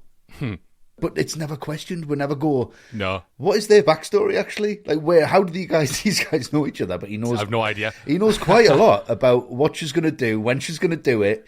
The great theory is that when he was younger, it was his nanny, and that can kind of then you moved on and all that kind of thing. I love to buy into that. Obviously, that's not the case, because I don't think they're going to go that deep with this film. I think all they want to do is just make something that's really entertaining, and it really crosses the line. And this part of the film especially really does, I think. Yeah. Like you said, Matt, saying it backwards, ludicrous. Why is that even in the script? She would have read that going, I've got to do this tomorrow. How am I going to do this? Have you read it, like, written down? It's impossible to say, but she says it just so beautifully, so fluently. And Van Dyke's best moves for me here. They're hilarious, brilliant. You're saying running on the spot. This isn't running on. This is amazing. And again, watching it from a completely technical point of view and taking yourself out of it, look how much fun they're having with each other. Mm-hmm. This is really Broadway. This is really theatre. This is really stage performance. I'm having a great time. We're all having a great time. It's that part of the film where you think, what else are they going to come up with? Because I'm just having such a good time. I don't even care about the narrative anymore. It doesn't matter. It's great. Wonderful. When the Sherman brothers used to go to summer camp as children, they used to have a word that none of the adults understood, and they wanted the Banks children to have one too, which is where supercalifragilistic came from. Yeah, but that was some summer camp. Everyone off the box, by the sound of it. So they invented that at summer camp? I think it was a different word. Right, okay. But they used the concept, yeah. Right, really bored. It would have been shorter for me. Yeah. The word wasn't created for the film, though. In 1949, Gloria Parker and Barney Young released a song called Supercalifragilisticexpialidocious, and when Mary Poppins came out, they then sued Disney for plagiarism. Wow. Yeah, the melody of the lyrics of their song were totally different, but they took Disney to court for stealing the word. Oh, really? Wow. Yeah, the case was dismissed, though, when Disney lawyers found a 1931 article in the Syracuse University College newspaper that was written by a student called Helen Herman, where she used the word. Yeah, Helen Herman said that it means grand, great, glorious, splendid, superb, and wonderful. Yeah. Right. Just say that then, it's quicker. Yeah. It is. Yeah. There are 5 members of the Pearly Band, and they were voiced by cast and crew members on the film. Julie Andrews is in there, Richard Sherman, Robert Sherman, David Tomlinson's in there, and Dick Van Dyke's vocal coach, J. Pat O'Malley, was that was the 5.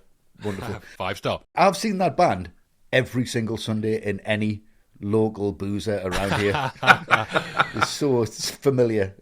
Classic Disney, the humour, the little touches that drop in with the animations, it's just fantastic. Hitting his head with a tambourine. Yeah, it's just that sort of wonderful. stuff. It's just great. Stuff, yeah. I like the guy playing the spoons. And then that guy, he's playing like a banjo with a cymbal on top. What's that thing? It doesn't matter. It's great, isn't it? It is brilliant. Yeah. But during the musical sequence, the Banks children, we can see them eating toffee apples. And Karen Tetrice said they did so many retakes across 2 weeks that she and Matthew Garber just got sick from eating them. Oh, really? Yeah, two of them were toffee apples. God knows what was in them. They were seeing stuff like this. Pure sugar. And Disney wanted the blend of live action and animation to be done to a level never seen before. So he brought in Petros Vlahos, who had been the special effects supervisor on The Parent Trap. Because in that film, Hayley Mills played twins who had to appear on screen together, so Vlahos developed the sodium vapour process, which was like an early form of blue screen, and he used that here as well. Right. Yeah, that was like groundbreaking when Hayley Mills was on the screen twice in the same frame. Yeah. And he worked closely with Ub Iwerks, who had been one of the Disney's go-to visual effects guys since the 40s, and another effects guy called Wadsworth Pole, and the three of them won an Oscar for Mary Poppins. Right. Vlahos won 5 in total in his career. Wow. Okay. The actor shot the scenes against a white background. It was known as yellow screen. And Karen Douglas said there was a lot of unfit men chewing cigars running around the set with cardboard cutouts of penguins, and she thought, this is going to be absolutely rubbish. I'm not surprised. Well, you would think that, yeah? Yeah. Frank Thomas animated the penguins. He was one of the 9 old men, and he also did the dwarves in Snow White years earlier. Right, Okay. yeah. Pretty legendary animation figure. Yeah, wasn't there some crossover with that and some of the Disney films where they have the same kind of movements or something? Yeah, they'll use the same kind of original cells to save time. Yeah, like Blue the Bear used for Robin Hood, wasn't it? That's right, yeah. Before we end on the painting sequence, we have our second ATR and Patreon question. Okay. This time from Francis Burrell. Hello, Francis. And Francis, keeping it simple, wants to know, if you could dance with any cartoon character, who would that be? Thoughts on that, Matt? My first thought, a film I've just mentioned, but Maid Marian from Disney's Robin Hood. Nice. Oh, she's a fox. She's a fox. Well, that's it. We would obviously do the foxtrot as well, so it all fits. Give a badminton. Obviously, dancing cartoons, I can't not mention Baloo from the Jungle Book. Yeah. The scene at King Louis's palace where he's like, "Oh man, what a beat!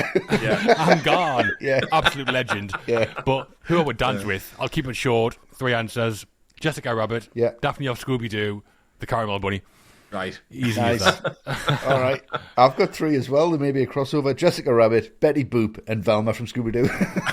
Really? Yeah. It's Lovely. as short as I'm going to make it. Yeah. So a magical romp through a painted wonderland there, both spectacular and supercalifrag, whatever the infernal thing is. Yeah. Do it backwards. Very good. The implications of Mary's magic ripple through everyone's lives. Mary leads Jane and Michael to Uncle Albert's for a topsy-turvy tea party, while Mr. Banks takes them to his workplace, the Dawes, Tomes, Mousley, Grubbs, Fidelity Fiduciary Bank. Wow. One ends in uncontrollable laughter, the other uncontrollable chaos. Yep. Matt, you love to laugh. Certainly do. How would you like these scenes? I mean, if you tell me I'm going to be watching a scene with a character called Uncle Albert and he's not some old sea dog with a bushy white beard going, "During the war, Doing the war. doing the war," I'm going to be very disappointed, I have to be honest. This scene, like, if I have an issue with the film, it is way overlong, to be honest. Like, no kids' film should be pushing on well over 2 hours. So, do we need this scene? Not really. The laughing and the joke sets up Mr. Banks at the end with his boss, but I'm sure they could have written around that somehow. Yeah. So, in that sense, it is inessential, and if it was lost, you wouldn't lose much. But having said that, I can watch this scene just on its own and still have great fun with it, because they're having great fun. I think Dick Van Dyke deserves a lot of credit for this scene in particular, making those jokes seem funny when they're straight out of a Christmas cracker. But I really feel for Mary in this scene, because that moment when you're trying to be serious and tell people off, but you want to laugh at the same time, which is what's happening with Mary here. Yeah. She sells that brilliantly. So overall, I mean, the visual nature is excellent. All the float and stuff works really well. And the film could live without it, I think, from the narrative, but it's fun all the same. It is. I mean, why is Bird there? Is there any pie in London he hasn't got his fingers in? What's he going to do? I came over as soon as I heard. What? How did you hear? Why? Why would they Just tell you? listen down the chimney. But Van Dyke, the Cockney accent and being suspended on an anti-gravity rig, he's putting in a heck of a shift, yeah. Yes. Although I do think Edwin as Uncle Albert kind of steals the show in this scene. He is good. He does. Surely Albert's on something. He's been on the doobies, surely. Yeah. Waiting for him to get the Jaffa cakes out. I mean, it's basically like a musical number about the dangers of positive thinking being taken too far, and I think it's quite a clever way of doing it. Albert's definitely a manic depressive, laughing his head off, then bawling his eyes out 1 minute to the next. Yeah. And is the wooden leg joke funny? Van Dyke makes it funny. Yeah, Van Dyke doesn't make it funny. I think How Are You Catching Mice is the funniest joke in this whole sequence. Oh, yeah. But I want to replace your cat. How are you catching mice? That's brilliant. I mean, it's not one of the best songs in the film either, I don't think. But I do like it when they pour the tea sideways. And a nice break away from the core narrative, which I think is kind of the point.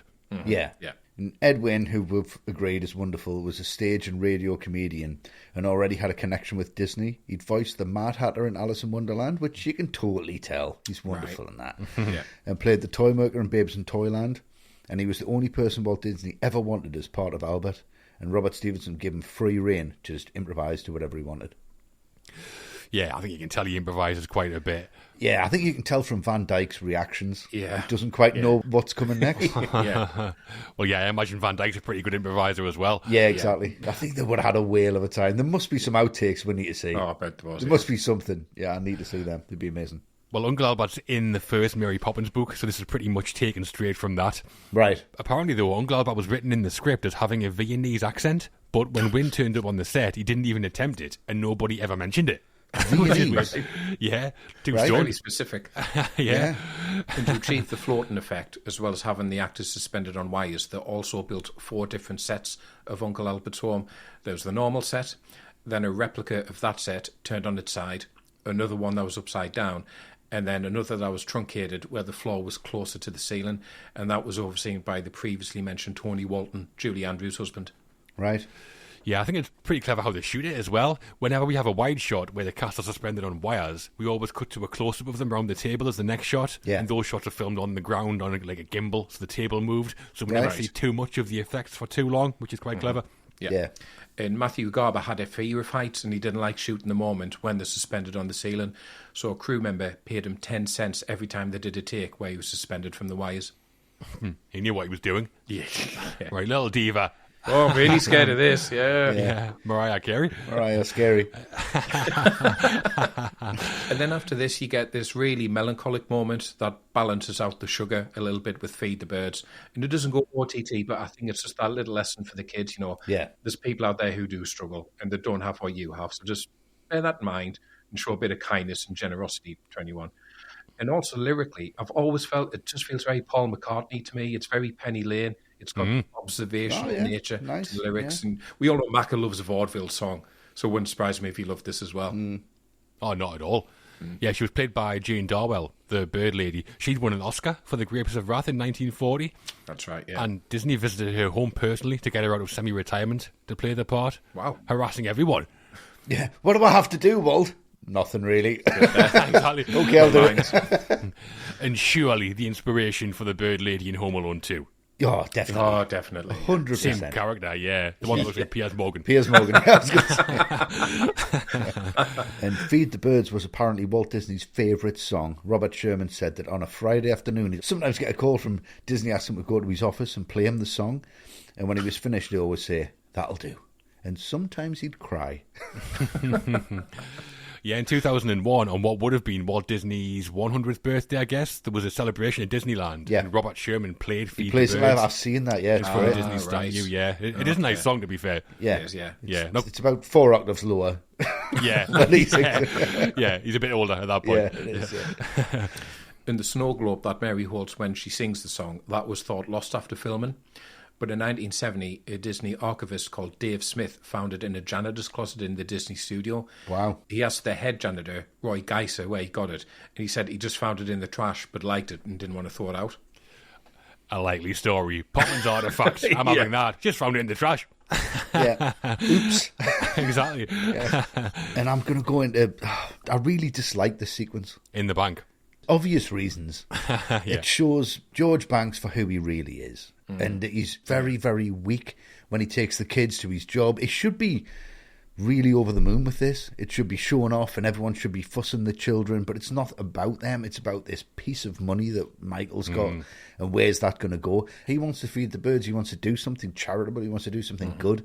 And what do you get? Fat birds. That's their view on it.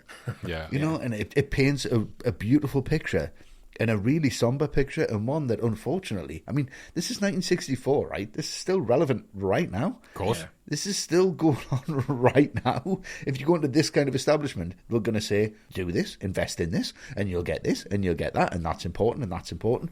And it really highlights what's important to banks and what's important to kids. And kids bring this real innocence to life, and they make you realise that what's important isn't what's in your hand. It's what you're holding in your hand. It's your choice of what you hold in your hand. And I think grabbing your kid's hand is far more important than grabbing a coin. And I think that's what this film is saying in this sequence. And it's beautifully played by Van Dyke, playing the older guy. He comes out stumbling around. It should be funny. It's got a Norman Wisdom kind of vibe to it. Definitely has. Honestly, when I was a kid, I don't know about you guys, when I was a kid, I did not have a clue that it was Dick Van Dyke. Oh, no. Even when I saw the end credits and it went, oh, it's the same guy. No, it's not. They're just messing with us. Beautifully played, beautifully lit.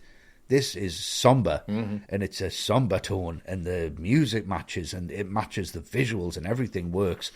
It's a beautifully directed sequence, beautifully acted sequence, and one that you need to put in this part of the film. If you lost this, the film loses all of its depth. Because you really need this to pull you down and then pick you up again. I agree with you, Matt. I think the Uncle Albert sequence could be lost. Yeah. But this definitely couldn't. You need this to bring you down. It doesn't bring you down for too long, just enough to make you realise what Banks has to do to get out of it. I agree, yeah, it is essential, this one. Yeah. Mr. Banks marching the poor kids through the bank like a drill sergeant. He's still a monster at this point. It's like Full Metal Jacket, isn't it? Exactly, yeah.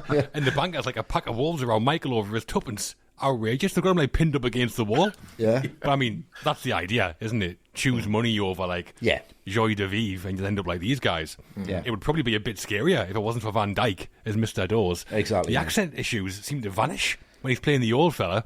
Yeah. He's still funny though. When he's standing on that step for ages, looking down at it like it's 20 feet high. That's great. Yeah. And when he sings, when fall the banks of England, England falls, and just keels over. Yeah. It's great.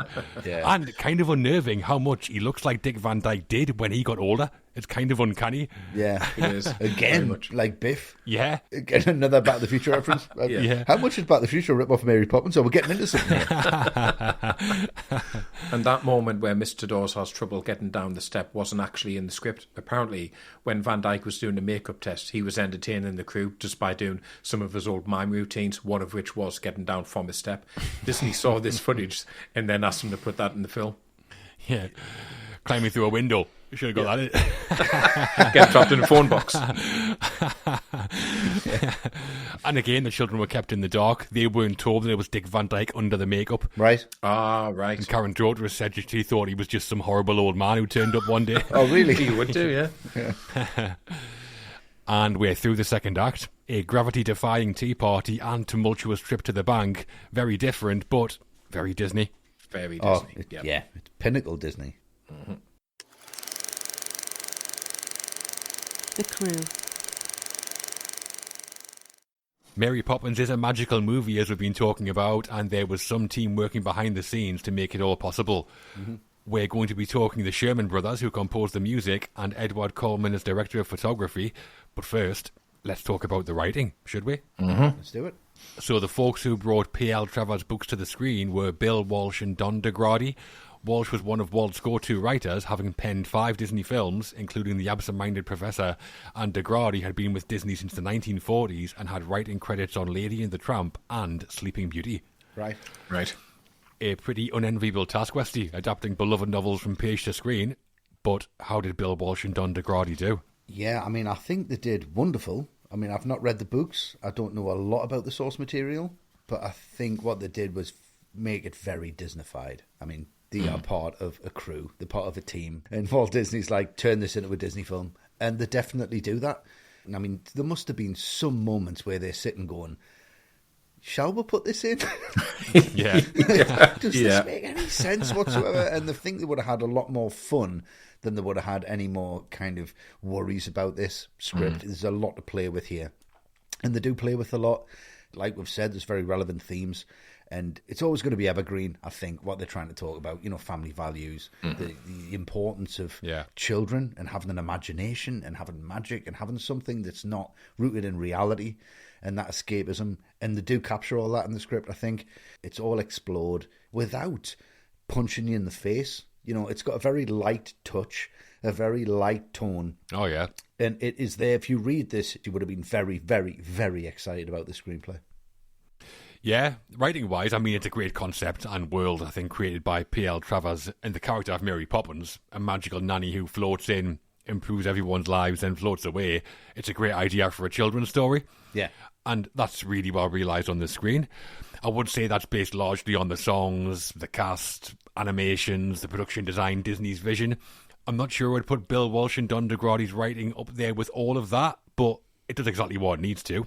Yeah, it's a platform for it, isn't it? It's a great platform. Yeah, it is. Narratively, it's fairly thin in places, I think. Some of the scenes are vignettes rather than essential to the plot, like Uncle Albert's that we just talked about. The books are that way too, from what I know. Right. So they've taken that from there, I think. But where I think the screenwriting is impressive is in the kind of messages and the themes it explores. Yeah. Themes of family, of childhood, adulthood, capitalism. But I think the real message it tells us is that for a happy, healthy life, it's essential to find the right balance, however that might look for you. The person who learns that in the film is Mr. Banks. In his case, he finds the right work-life balance. Yeah. But that works for all of us. Whatever the things are that we need to balance in our lives, it's easy to prioritise what we see as the serious issues, like work, as being more important than fun or joy, but they're not necessarily. So a pretty big and timeless message. And to present that as this huge, spectacular piece of family entertainment, I think that is really well done from Walsh and DeGrady. Definitely. Yeah, I think it's fair to say we're not looking at the most narratively concise film in terms of writing. It is. That's definitely fair to say. Yeah, I mean, it's very light on plot. It is essentially a series of sketches held together by the characters, but if you look at those individual sketches, whether it's the songs, whether it's the animation, whether it's the dances or the jokes, that all work individually. Every single scene does deliver, and this is why you can stick this film on at any point and just go with it. You won't have missed anything from the plot. If you have to go stick the dinner on for 10 minutes, you can just pick the plot strands back up very easily. And there's something every 5 minutes that's either really funny or really entertaining or a song that's really catchy. So every scene has been worked out to its full potential, but it still sneaks just underneath enough content in there. You know, there is support for the suffragettes. There's criticism of living your life obsessed with money. The character arc that Mr. Banks has. So in one sense, it is pretty thin. But in another sense, you've got to remember it's a kid's film. And on that level, there's not one scene that doesn't work or make sense. Yeah, it's very universal, isn't it? Oh, massively, yeah. You can put this on for anybody and they'll get it. At any time, I think, yeah, absolutely. Yeah. So, as you'd expect, a lot of changes from the books. So, Bert is in the books, but he plays a much smaller role than he does in the film. And in the books, there are 4 children in the Banks family. There's Jane and Michael, but there's also 2 twins called John and Barbara who were removed for the adaptation. Right. Yeah, they can't even handle 2 kids, George and Winifred. Imagine 4 of them running amok. Imagine teenagers in this. Nah, not going to happen. Definitely not. And then in the books, Winifred Banks is only ever known as Mrs. Banks, so we don't know her name, and she isn't a suffragette. That was added as a reason to explain why she's neglectful of the children. Right. Right. It's a nice addition, I think. I mean, otherwise you would have no character at all. Yeah. Banks. Yeah. Something else for Travers to be annoyed about, I would imagine. Yeah. And the books are set when they were written, which was the 1930s, but they changed the setting to the 1910s for the film, and that was suggested by the Sherman brothers, as they thought the vaudevillian music of the time would work better for the songs. Right. Also, P.L. Travers owned the rights to her books, but not the illustrations that were in them. So by changing the setting, it reduced the risk of getting sued because it moved the visuals further away than ones that already existed. Right. Oh, right, okay. Okay. That's pretty underhand, though, isn't it, really? Yeah. There were elements of the story taken from P.L. Travers' own life. Our mother was neglectful and tried to commit suicide when Travers was a child. Our father worked as a bank manager, and when he died, she went to live with her Aunt Moorhead, who was stern and would tell her off by making up rhymes and songs and always carried a large carpet bag. Yeah, sounds familiar. Yeah, it does, yeah. Did she have a huge hat stand in there? I mean, how big is that carpet bag? For carrying carpets, no made of. Love that. And Travers said that she had a book as a child that on one of the fly leaves somebody had written M. Poppins, like in handwriting. Right, okay. That always stuck with her, and that's where the name came from. But you can see why she's so protective of this material. It's yeah, personal. Yeah, it is personal, yeah. Try and change it around. It's like, it's going to annoy you, obviously. Yeah. I mean, writers often are very protective, aren't they, of the material? Of course, yeah. So we've already mentioned Travers didn't like the animation in the movie, and she was not a fan of the writing either. She didn't like the Obviously. changes to the characters, exactly. She said Mary was too kind, because in the books she's stern and vain, and she didn't like how Mr. Banks was painted as a bad father, apparently because she'd based him on her own father. Yeah. Right, that's fair enough. But I mean, it's a musical about the joy of life. Would it work if Mary was a misery guts in this? I'm not sure. I think she's very stern in certain places. Like, I would be like, yeah, okay, oh, sorry. Yeah. Like, she's got boundaries. Yeah. She has, yeah. Definitely. In the nursery where she's like, when you're quite finished. Yeah, exactly. Oh, I'm finished now, sorry. And she didn't like that they changed the time period to the 1910s and said that the Banks were supposed to live in a humble abode, not a mansion, and also thought that the bank servants were too vulgar. All right. Vulgar. Yeah. She'd have had them effing and jeffing just to rub it in. Yeah. Imagine. That would be great. I love them guys anyway. They're fantastic. Yeah, they are good, yeah. The most cartoonish, I think, of anything I've seen in the Disney film, outside of a cartoon Disney film. Yeah, there could be a cartoon easily, yeah. Straight out like 101 Dalmatians or something. Also, surprisingly, or maybe not so, she hated Van Dyke as Bert as well. And really? apparently, somehow, only person who does. And then after the film came out, she vowed never to work with Disney again. Right. I mean, if you thought the servants were vulgar, God knows what you thought of Bert. All right. For their work in adapting Mary Poppins for the big screen, Bill Walsh and Don DeGrady were nominated for Best Adapted Screenplay at the Oscars. Yeah. They lost out to Edward Anholt, who wrote Beckett, the historical drama. Right? Okay. No Oscar for Walsh and DeGrady then, but they helped create something pretty timeless, didn't they? I mean, think so, yeah. what would you prefer? I'm quite happy with what I've got. Yeah. The music in Mary Poppins comes from Richard and Robert Sherman, songwriting brothers who were already Disney's go-to musical team. Yeah. Having written hits for films like The Parent Trap and The Sword in the Stone, they were tasked with creating the soundtrack for Mary Poppins. The brothers Sherman, how did they do, Matt? I mean, they've done pretty well here, haven't they? Yeah. I mean, for the genre, got to be one of the most iconic soundtracks ever. It is like the definitive Disney songbook. And the tunes speak for themselves. Everyone knows how ridiculously catchy they are. But what's impressive is the range of songs in here. Ones that are ridiculous wordplay, like Supercalifragilistic, all the way to the more poignant ones, like Feed the Birds. But what stands out to me is just how well honed they are. Like, if you look at the soundtrack on Spotify, so many of these songs are just 2 or 3 minutes long. Yeah. There's not a wasted second to any of them. I mean, some are a bit longer. But being so short, they're still instantly memorable. You'll be humming them for days afterwards. And the lyrics are really good. Again, it runs the gamut from funny to sad. And I just think that's a bit of a lost art. Like, as a comparison, now, I've not seen Wicked, so maybe the work in the context of the film. But I looked at the songs on the Wicked soundtrack, and they are all like 5 or 6 minutes long. And that kind of knack of just writing a really short, sharp, 2-minute song that's really memorable just seems to be like a lost art these days. Yeah. And here, I think the approach, not like the writing songs from years ago, but like the writing pop songs, and just everyone's a banger. Is that the first time anyone's described the Mary Poppins soundtrack as bangers? No other way to describe them. Fewer bangers. Love it. Love it. It's hit after hit. Yeah. I know that the partnership was basically that Richard wrote the music and Robert wrote the lyrics mostly. Right. And the music is obviously loads of hooks, catchy as hell. Never mind a spoonful of sugar. The Shermans poured the whole bag in. Yeah. Yeah. You could drive your car off a bridge. Goodbye, cruel world. And these guys would write a jaunty little number about it. It's like classic after classic. We've talked about most of them, but the lyrics are fantastic as well. Clever wordplay, great use of metaphor. In Feed the Birds, there's that line, all around the cathedrals, the saints and apostles look down as she sells her wares. It's like poetry. Yeah. The influences as well are pretty obvious, I think.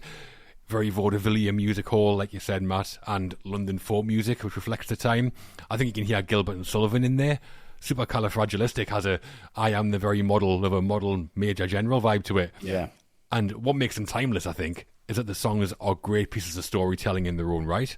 We talked about Spoonful of Sugar having deeper meaning than it might seem, and Feed the Birds is the same. It's about empathy and compassion. I mean, the songs might not give you a historically accurate picture of 1910 London, but they're not meant to. No, they capture that sense of wonder, childhood wonder that the film's about. Magical music from the Shermans for me. Yeah, it's just the soundscape is just as important as what you're looking at. I mean, you can hear the opening notes of this and you're immediately transported to this world. To me, it feels like, Elton John and Bernie Taupin. You got somebody writing the music, you got someone writing the lyrics. Yeah. And having that separation, I think, really works. And it really has somebody concentrating on what that means lyrically and what that means musically. And the thing I get from this soundtrack is it's memorable, but it's not annoying. Yeah. Like, you'll remember these songs and feel happy about them. Like, if I remember Feed the Birds, it doesn't just like play in my head as like an earworm. And I go, oh, God, not that song. I go, oh, yeah, that's a beautiful thing. I love that. It's great. Yeah. And when they break into song, you're not removed from the film, you're taken further into it. To me, I think this might be the only film where I think the soundtrack's more important than the screenplay. Yeah. Because the songs say more than the dialogue does. Yeah. When they really want to nail something home, they sing it. Yeah. Yeah. And it's not annoying, and no one's ever been able to touch that since. They did it a bit in Bedknobs and Broomsticks, but I don't think they've touched the magic they created with this film. No. From the visuals to everything else. And if somebody wants to say something and get the point across, it's sang.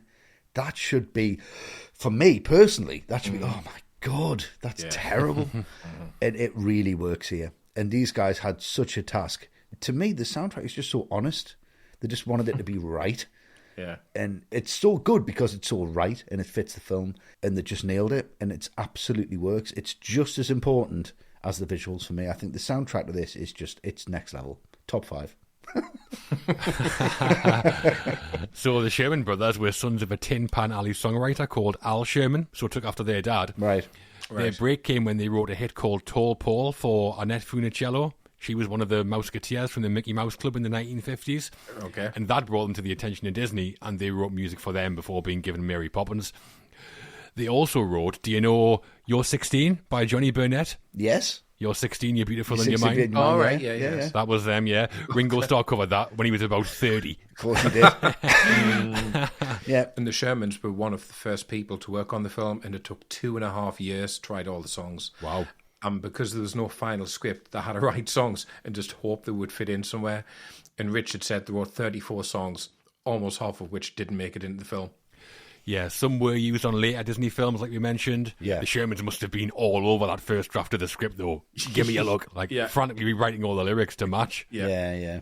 I'm going to swoop in with Travers. Loving the music. Someone's got to. Yeah. Nah, she wanted the only music in the film to be period pieces like Green Sleeves. Of course she did. Very different vibe, that. Yeah, very much. What did she want? Like, did she want me to make this, or what? Like, I think we're on the same page. So after the songs were finished, Disney had Travers flown into the studio so the Sherman brothers could play other songs. She didn't like them and let them know. Richard Sherman said she didn't care about our feelings at all, and she completely chopped us apart. Yeah, the audio was recorded from those sessions, and they formed the basis of the script from Saving Mr. Banks. Yeah. Right. It's basically P.L. Travers telling the Shermans off for things like saying nighty instead of nightgown in the lyrics. I mean, come on. Yeah. There is one nice moment, though, where they play Feed the Birds and she starts singing along. Right. So it wasn't all bad. Yeah. Once the script was finished, Don DeGrady sat in sessions with the Sherman brothers as well. He started at Disney as an illustrator and drew a sketch of an Edwardian chimney sweep as inspiration for the Shermans to use. And based on that sketch, they then wrote Chim Chim Cheree. Yeah, it's great. You can see that sketch online as well. Right. And there's some of the ones Don DeGrady drew as well of Travers sitting there looking absolutely furious in the room with the Shermans. Not hard to draw that, surely. No, definitely not. For their work on Mary Poppins, the Sherman brothers won Academy Awards for both Best Original Score and Best Original Song for Chim Chim Cheree. Right. Mm-hmm. Pretty hard to argue, I think, that they fulfilled the brief. Very Oh, much yeah. so. And then some, yeah. Let's talk about the man directly behind the camera on Mary Poppins then, in director of photography, Edward Coleman. This wasn't his first Disney rodeo, having shot films like The Parent Trap and The Absent-Minded Professor. Everyone worked on that one, it seems. Yeah. Mary Poppins, though, Westy, how did Edward Coleman do? I tell you what, Edward Coleman is not an absent-minded professor. He's very much involved in what's going on, and he nails it. Later on, only later, did the mask slip, and I realised that this is all shot indoors, which we'll get on to. It's all shot on sound stages. But when I was a kid, man, this was just huge. The colour palette, everything. It had this real romance to it, this warmth to it, this elegance to it. It has a real elegance to the film. I mean, with costume design and set design and production design, it's all incredible. Just beautifully done, beautifully rendered, and shot on film, sound stages, direct lights. It's going to be hot. There's no soft lighting in this whatsoever, but everyone still looks amazing. I mean, again, one of them films that I watch and I go, I can't fathom how this was done, nor do I even want to think about it because it gives us a headache. Yeah. It was just Walt Disney going, I want this to look cartoonish, but at the same time real life. And there's no such thing as CGI. You can't fall back on anything. There's no safety net here whatsoever. He has to nail this 100%. If you see a wire, this film finishes, done, and there's so much pressure put on him, and he absolutely nails it. He knows what he's doing, and again, he's just part of a huge machine to deliver the whole Disney message, and he does it with aplomb, I think. Amazing. Yeah, I think there's a few unsung heroes worked on Mary Poppins, like we've been talking about, and Edward Coleman's one of those names. Yeah. I'm not sure that he gets the credit he deserves necessarily. I mean, this isn't a gritty, grimy documentary about nannying in Edwardian London, obviously, although I'd watch that as well. Yeah, that's what Travers wanted. Yeah. And I think Coleman could have done it, to be honest. I mean, it's a fantastical Disney musical, and in delivering that, Coleman does a faultless job. Yeah. The visuals leap off the screen. They're so vibrant still. And that's not all down to Edward Coleman, but he's the one responsible for shooting it. I mean, they were pushing technical effects boundaries like we've talked about with the live action and animation. He has to deal with that. Shooting an early form of green screen where nobody really knows exactly what the final result will look like. Yeah. And he knocks it all out the park. He's working with animations, animatronics, matte paintings, huge sets, and the visuals still hold up today. It's a classic film, and I think it still looks like one. Yeah, it's got this romance to it that even when it looks a little bit rubbish, it's better for it. Yeah. Yeah. He's just fearless. Watching this in 64, you would have been like, what on earth is this? Yeah, It's amazing. incredible. Yeah. It's the list of challenges I think he has to overcome. That's the impressive thing for me, to shoot and light a film entirely on the soundstage. And obviously he can make it look as realistic as he can, but he can't quite get there. But at the same time, he's got to make sure it therefore doesn't look cheap. And it never does. It looks so lavish and expensive. Elegant, And just high quality and classy throughout. And then throw into the mix things like shooting scenes with extensive matte paintings in the background. That's another challenge. Yeah. And just some of the visuals really pop in this. I mean, those chimney sweeps in silhouette, jumping up and down, that just looks amazing. Yeah. So, you know, like Stevenson, he's got a checklist of things to do, but like Stevenson, just executes it really, really effectively. Yeah, and like we said, the film was shot entirely indoors at the Walt Disney Studios in Burbank, California.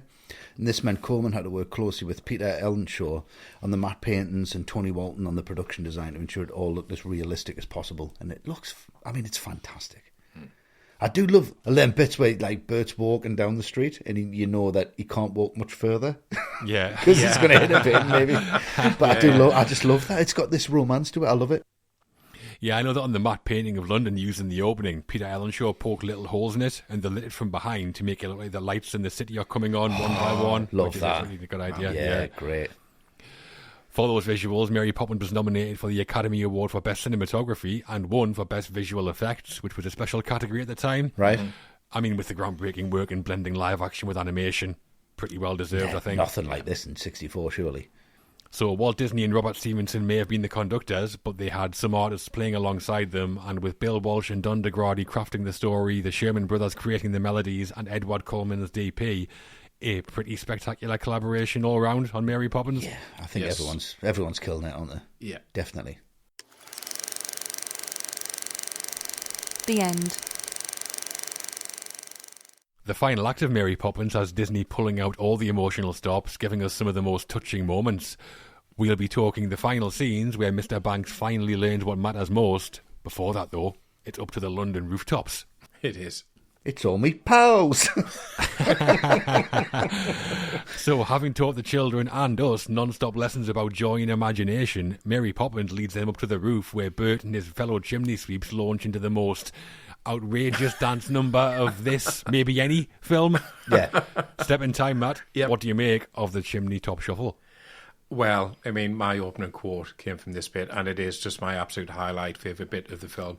The pace of this song is the key to its success because it absolutely barrels along, and it's just impossible to not get caught up with it. The choreography is incredible, running up and down those roofs. That chimney sweep who nearly goes flying off the roof, but the swinging back round just in time, that's great. Yeah. But like with pretty much everything else, it's the performances from Julie Andrews and Dick Van Dyke that I just can't take my eyes off here. Like his legs are like they're made of elastic, just bending all over the place.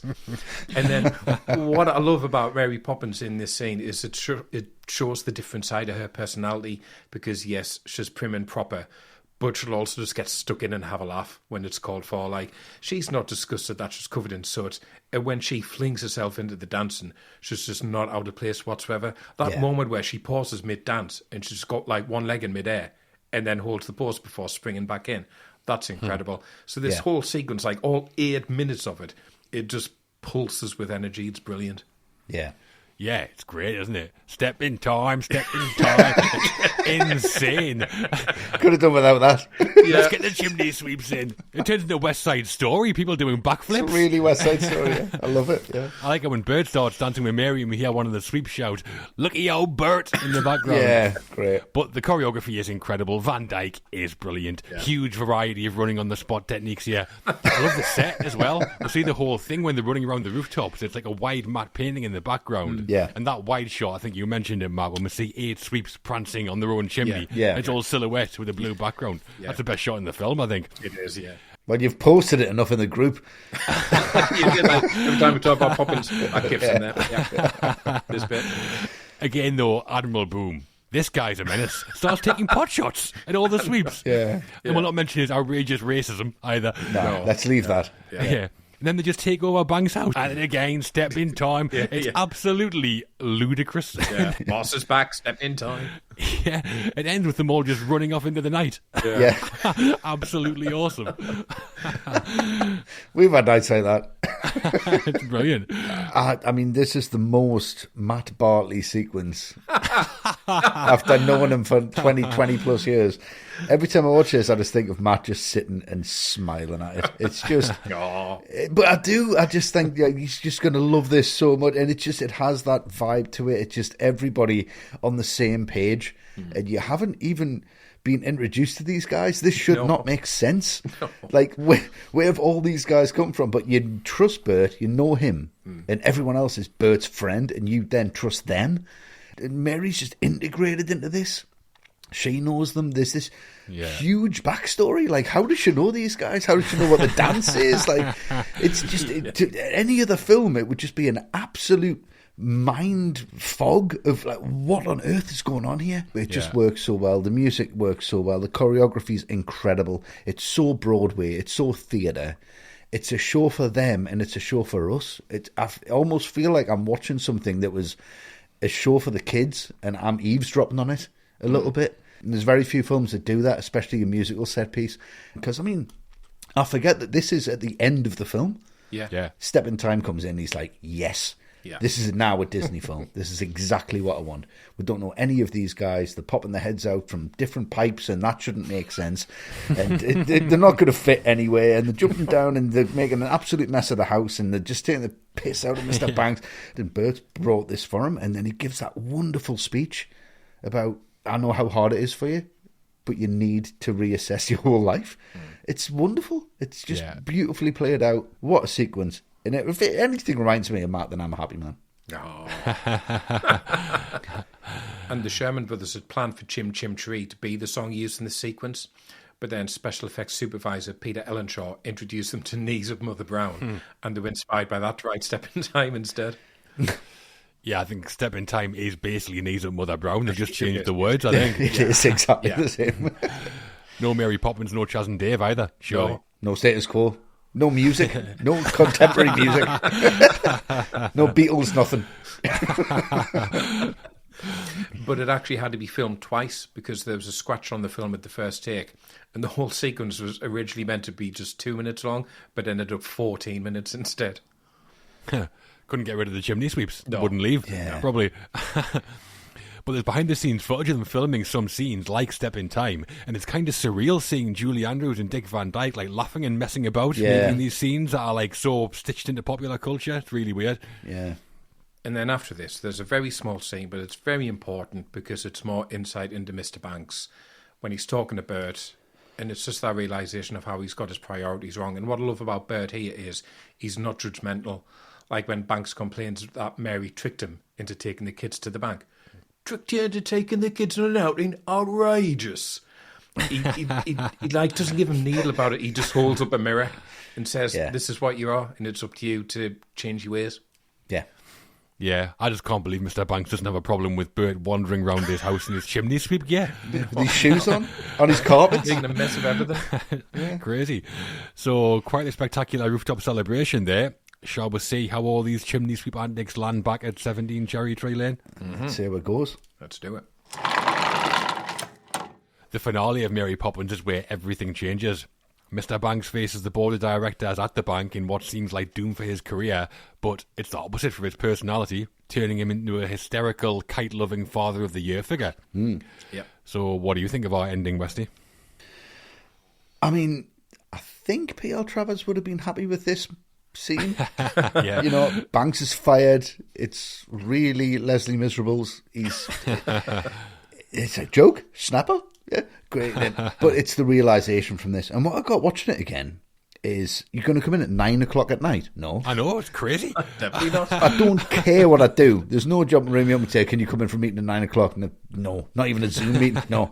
But I can barely do this at 9 o'clock at night. You know, let's be honest. It's just wonderfully done because it's so dark. And if you notice, when he walks into that room, it's so Stanley Kubrick. Oh, massively. Eyes wide shut, isn't it? I was like, that's Eyes Wide Shut. And then I'm looking at it again and going, this is The Godfather? Yeah. Yeah. It's the same top light. They've got the same panda eyes. They don't care where the shadows are. Everything's really foreboding. That red colour scheme with the black colour scheme. This is every film that I know that I'm like, wow, this has got depth and weight to it. It's like, it's Apocalypse Now, it's The Godfather. It's, now hold on, it's 1964. It's Mary Poppins. What am I watching? It's absolutely insanely well done. And it's a great speech. And Banks here then starts to buy into the magic. And there's that great line. You know what there's no such thing as? There's no such thing as you. Yeah. Because you don't believe in yourself, you believe in something else that is going to transcend you, that's going to live further than you are. And what Mr. Banks needs to become, what George needs to become, is George, the person for his kids, the person that he's supposed to be. It's just a wonderful scene. It's brilliantly realised, and the wooden leg named Smith, not the funniest joke, Yeah.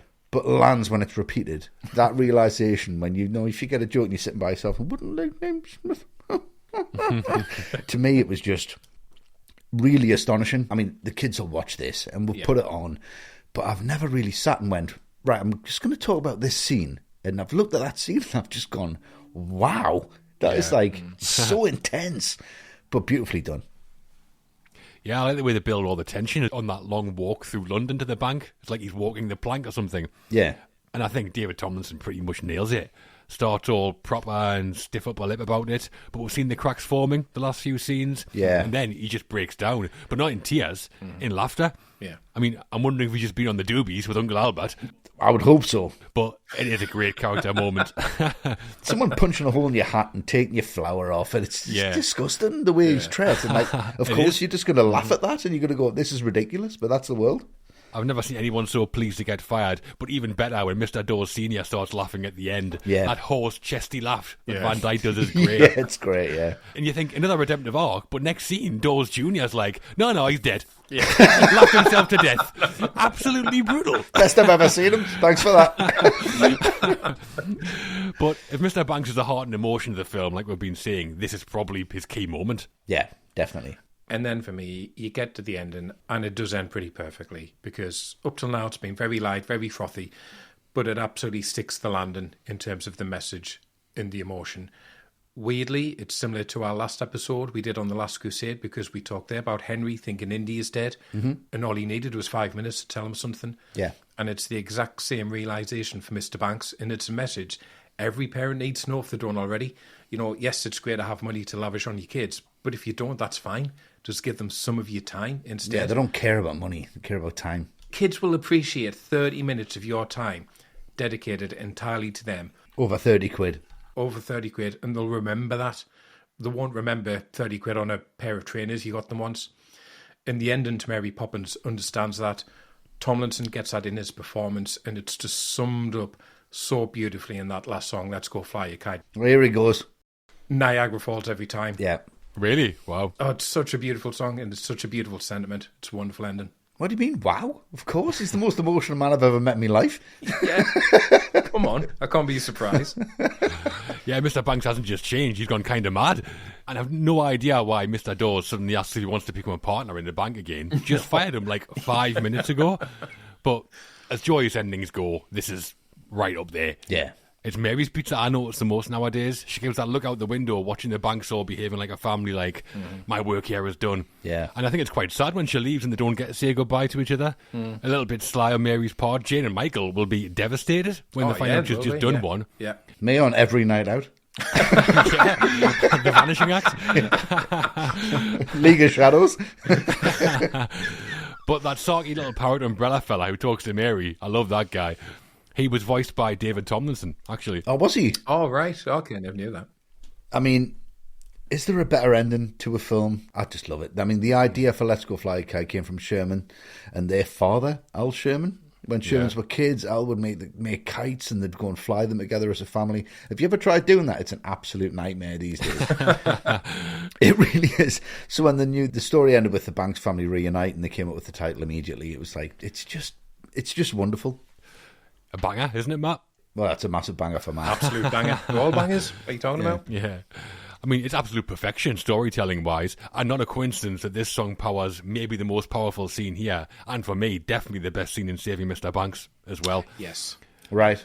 But I think there's some nice symbology in there as well. Mr. Banks tapes the 4 pieces of the kite back together and reunites the 4 members of the family, and Mrs. Banks gives up her suffragette ribbon to be the tail of the kite. Yeah. It's all quite nicely done, I think. And he uses the tuppence to buy the stuff to replace it. Yeah. It's great.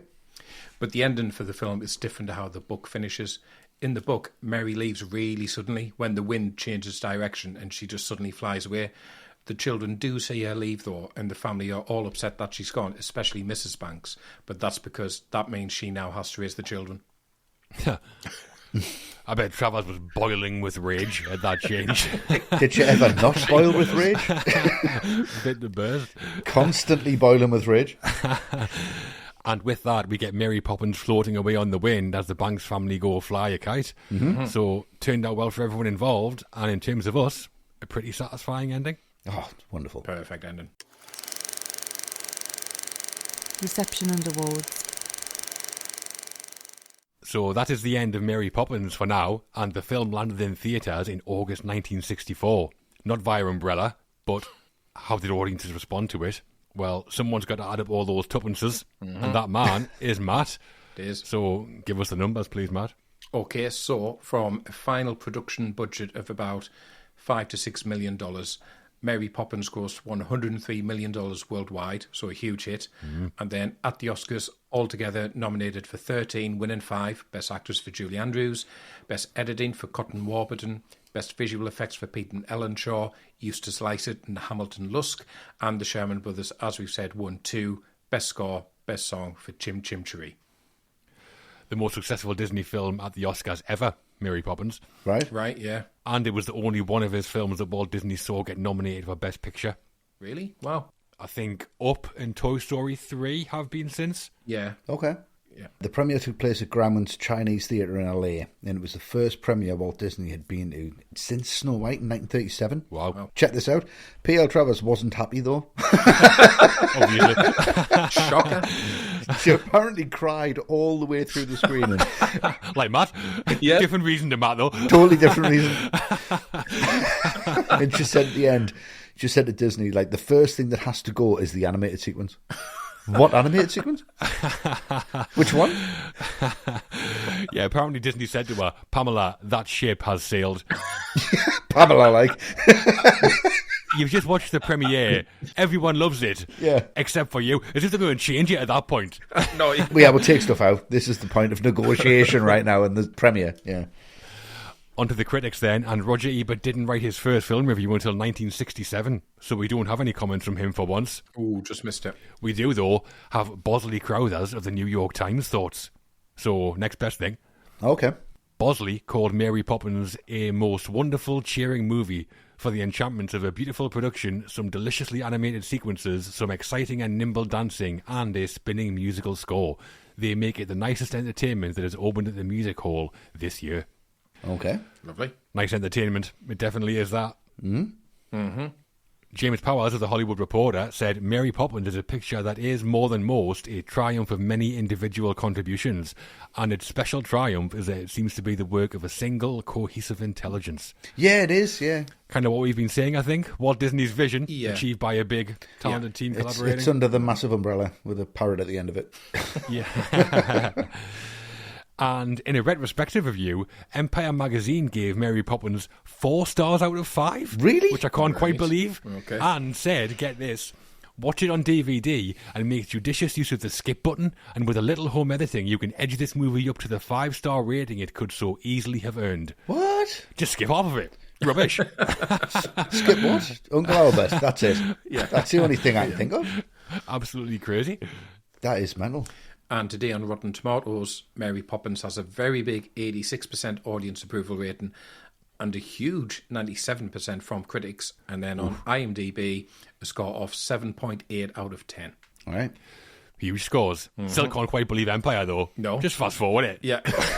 Just skip the bit you don't like. What I liked. So, Mary Poppins was pretty much an instant Disney classic. Massive box office success, triumphed at the Academy Awards, critics fell in love with it, and still enchanting audiences today. Yeah. Not quite practically perfect for some, like P.L. Travers and Empire, but it's done okay for itself. It really Yeah, is. I mean, you can skip any film and make it a 5-star. Yeah. Surely. Yeah. Sequels and influence. P.L. Travers wrote 8 Mary Poppins books in total, so there were plenty of stories for Disney to explore, but she wouldn't let them. Hollywood did eventually return to Cherry Tree Lane, though, in 2018, when we got the Rob Marshall directed and Emily Blunt starring sequel, Mary Poppins Returns. How do I find the long-awaited sequel? It's very enjoyable. It is like a lot of sequels or reboots these days, in the sense that the plot beats are essentially the same. It doesn't really tread any new ground. It doesn't have that emotional resonance of Mr. Banks realising what's important in life, but some great songs, some really good dance sequences. I think Lin-Manuel Miranda does a decent job of filling in for Dick Van Dyke. Yeah. But it has to be said, Emily Blunt is brilliant in the title role. To follow in Julie Andrews' steps here, it's no mean feat, but she absolutely makes that character pretty much her own. Yeah, I agree. I mean, it's 50 years after the original, which is some gap between a film and its sequel, where they keep the same kind of continuity. I think Emily Blunt is really good as Mary. The narrative's good. I don't think it is just a copy-paste job in terms of the story, because it's got a stronger narrative, I think, Mary Poppins Returns, than what the first one has. And the big set pieces are great, spectacular. There are some great animations in there. Yeah. The problem it's got is that it's following the original, one of the most famous musicals ever. Yeah. And the songs are fine, but they're nowhere close to the Sherman lads, are they? No. Also, I find the writing of Mary a little odd. In the sequel, I think she's quite passive. She doesn't really drive the narrative. She kind of follows the Banks around as they have their adventure. Yeah. Which I found a bit strange. Lin-Manuel Miranda is really good as Jack, the lamplighter. Yeah. He's loving it too, Miranda, isn't he? He Can't is, believe his luck. Yeah. And Dick Van Dyke has a cameo. Great to see him, obviously. Yeah. But he plays Mr. Dawes. Why isn't he Bert? That I would have know, been I know. awesome. Yeah. Hello, Moiri, at the end. It would have been incredible. So, yeah, it is enjoyable enough. Easily better than it could have been. Yeah. But not really a Disney classic, I wouldn't say. No. Right. And Disney wanted to make sequels after the first film came out, but guess what? P.L. Travers didn't allow it, as she was so angry with how the film came out. In the 1990s, a producer called Cameron McIntosh approached Travers about making a stage musical version and said as long as he didn't use any of Sherman's songs, Wow. that's absolutely fine. Don't use any of the songs. Don't use anything that's been done past the books, basically. But Yeah. Travers passed away in 1996, and when the musical debuted in 2004, it included all the Disney songs. Of course it did. Of course it did. I'm sorry, Pamela, but the reason they want to make a stage version is down to the film more than the books. Of course it is. Yeah. So- Somebody sitting there reading them out. It's fine. Well, back to the original film then. What has its legacy and influence been since 1964, do we think? I mean, for legacy, I think it's as huge as any film you can mention, really, because it's such a beloved family classic. There's not many films where you can think, let's make a film about the making of, because that's going to be really interesting. Yeah. It's kind of in a genre of its own in that sense. The fact that it's one that broadcasters will turn to year after year after year to put on over Christmas, despite how old it is now, that tells you how much it is a generational film. There's a lot of family films out where, not as popular, but pretty much nearly as popular back then, that just haven't stood the test of time like this one has. And then that's its legacy, and its influence, I think, is just as big. I think any family film with song and dance numbers lives in the shadow of this one, and the blending of live action animation. I mean, you said it, John wasn't the first to do it, but it elevated it in a way that hadn't been seen before. And if you didn't have this, would you have the likes of Who Framed Roger Rabbit or Looney Tunes back in action? I think you could argue probably not. Definitely not. Yeah, in terms of impact, Mary Poppins has been massive. Revolutionised, like you're saying, how live action and animation could blend together and led to other classics. Like Pete's Dragon wasn't long after this, I don't think. Pete's Dragon, right, yeah. Who Framed Roger Rabbit, Space Jam, loads of others. Yeah. Launched Julie Andrews into Hollywood stardom, resulted directly in her being cast as Maria Von Trapp, like we talked about. Yeah. Dick Van Dyke, despite sounding like a cockney having a midlife crisis, became a beloved figure. Surely cast in Chitty Chitty Bang Bang because of Mary Poppins. Oh, yeah, of course, yeah. And its cultural impact's massive too. I mean, Supercalifragilistic and A Spoonful of Sugar have entered the kind of cultural lexicon. Everybody knows those phrases. Yeah. And the Shermans set a new standard for musical storytelling, I think. The bar was raised after Mary Poppins. Yeah. Even today, we still see the idea of a magical nanny in films. Nanny McPhee, Mrs. Doubtfire, there's an influence there, I think. Yeah. And the message about recognising the importance of family and finding the joy in life, that still resonates, probably always will. And I can't imagine there'll ever be a time when Mary Poppins isn't being shown to children. I mean, there shouldn't be anyway, I don't think. Yeah, I feel exactly the same as you guys. I think it's more about the feel of this whole film. I don't know if you guys, but I've been to Disney World, right? Florida. Right, nice. You walk through and you see someone dressed up as Mary Poppins. Everyone goes, there's Mary Poppins. And you're like, this dress up as Bert. There's Bert. And like you said, John, I think it's more of a cultural influence than it is on anything cinematic, because Walt Disney owned this. From that, it created Disney into what it is today. I think without Mary Poppins, you wouldn't have that element of, it's Mary Poppins. Of course it is. And it's the safest film I think it's ever been made. I think you can just put it on at any time for anybody. And if they don't like it, it's a real red flag. Because you can put it on for anyone at any time. It's Sunday, had a few drinks or whatever, Mary Poppins on. And everyone is just, as a piece of entertainment, as something that has something to say, as the benchmark for Disney. If you love that, it is what it is. It's a huge film, and it made such an impact. And I think everyone is trying to do what that did, and it's impossible. It's just lightning in a bottle, and it works so well. Well, as we're talking about Disney, this seems like a good place for our third and final ATRM Patreon question. Okay. It's about Disney Studios and comes from Andrew Shaw. Okay. Hello, Andrew. Hello, Andrew. So Andrew was asked, what are your general thoughts on Disney entertainment over the years? And if you're a fan, why are you a fan? If not, why not? No. Okay. Matt, what do you say to that? Go on, Matt, first. Right. I mean, general thoughts as to where they are now. I don't think we should be naive in thinking Disney from day one wasn't interested in profits, in being hugely successful. Of course he was, Of course, They never made Art House. They weren't funding Ingmar Bergman back in the day. It's not A24, is it? No, it's not. It's definitely not. But I think my overall feeling is that classic Disney, if that's what we can call it, they had that perfect combination where they had the commercial instincts, but genuine care for the output. And I feel that's just increasingly lost with Disney these days. Like Disney these days, it feels like they actually need to watch this film and realise what the point is, because it feels like it's a company run by accountants these days. And if you have genuine artistic integrity, you're going to struggle to keep that. And I think everyone can point to various examples of that. Endless sequels, prequels, reboots, streaming, spin-offs, whatever. But the one that particularly irritates me is this endless obsession of remaking classic animations as live action. Yeah. I mean, the example I'm going to say, it isn't live action as such, but that photorealistic version of The Lion King. What was the point of that? Who wants that? I'm not saying I'll watch the original Snow White as a 45-year-old man, but if I did, it's miles better. But wasn't The Lion King reboot one of the greatest box office successes of all time? Massive, yeah. Yeah, they all are. So there's obviously an audience for them. But like say, if I did watch the original Snow White, I would sit there and go, you know what, I can see the creativity there. Right. I can see the love in that form of animation. And to me, that's what Disney has lost. They just feel increasingly mercenary about their output. Right. Yeah. I mean, for me, to start with, I would say yes, I'm definitely a fan of Disney. I think if people aren't generally, certainly classic Disney, that's absolutely fine. But their loss, for me, to be honest. What makes them so great? I mean, a lot, but a couple of things always stand out for me. They've been master storytellers for a long time. Yeah. The amount of moments in Disney films that resonate with people. Bambi's mother being killed. Yeah. Bing Bong and Inside Out. Dumbo being rocked to sleep by his mother. When we see Coco again at the end of Coco. Don't start, I'm going to go. There's dozens more. But these are moments that people see as children and then they remember for their whole lives. And then secondly, Disney's been around since 1923, over 100 years. And ever since then has been at the forefront of animation. Snow White was groundbreaking in 1937. Mary Poppins was in 64. Don't do that as much now, but they have carried on since at some point, like Toy Story.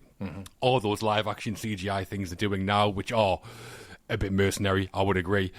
I would say at times they can maybe rely too heavily on existing IPs, certainly nowadays, rather than taking risks on original stories that they used to do. And sometimes they need to appeal to everyone, can lead to playing it slightly safe at times when maybe they never used to. Pinocchio scared the shit out of me when I was a kid. Yeah. But they don't go for that kind of thing anymore, that kind of darkness, which is quite a shame, I think. Yeah.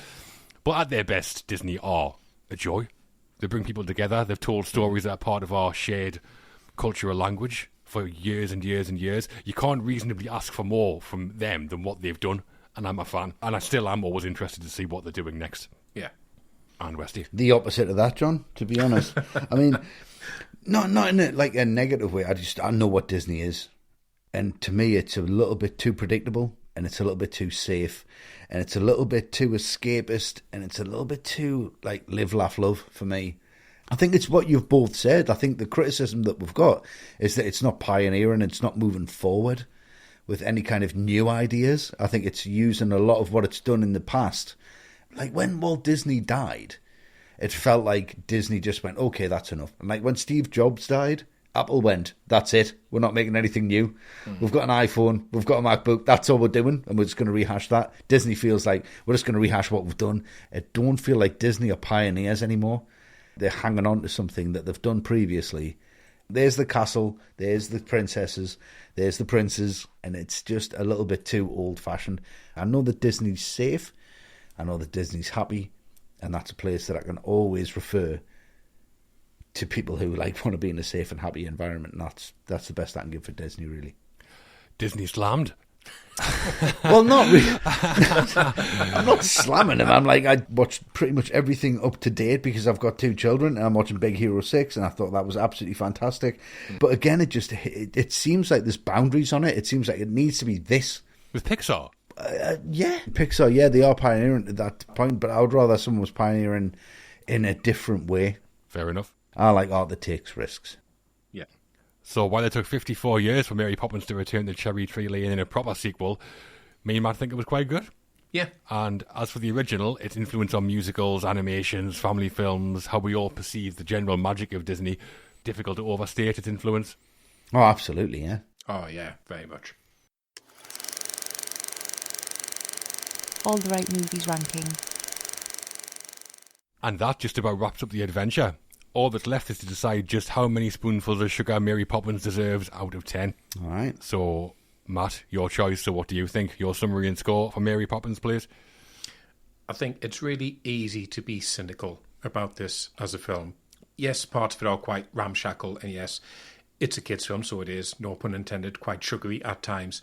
And, you know, we did see some people moaning about this choice, but ultimately we've always been about, as a podcast, celebrating every genre that we can, and this is a genre we needed to cover. And this film is so worth celebrating. It's beloved for a very good reason. And if you approach it as an adult with the right frame of mind, you'll totally get it. You'll laugh with the jokes. You'll hum along with the songs. You'll be charmed by the animation.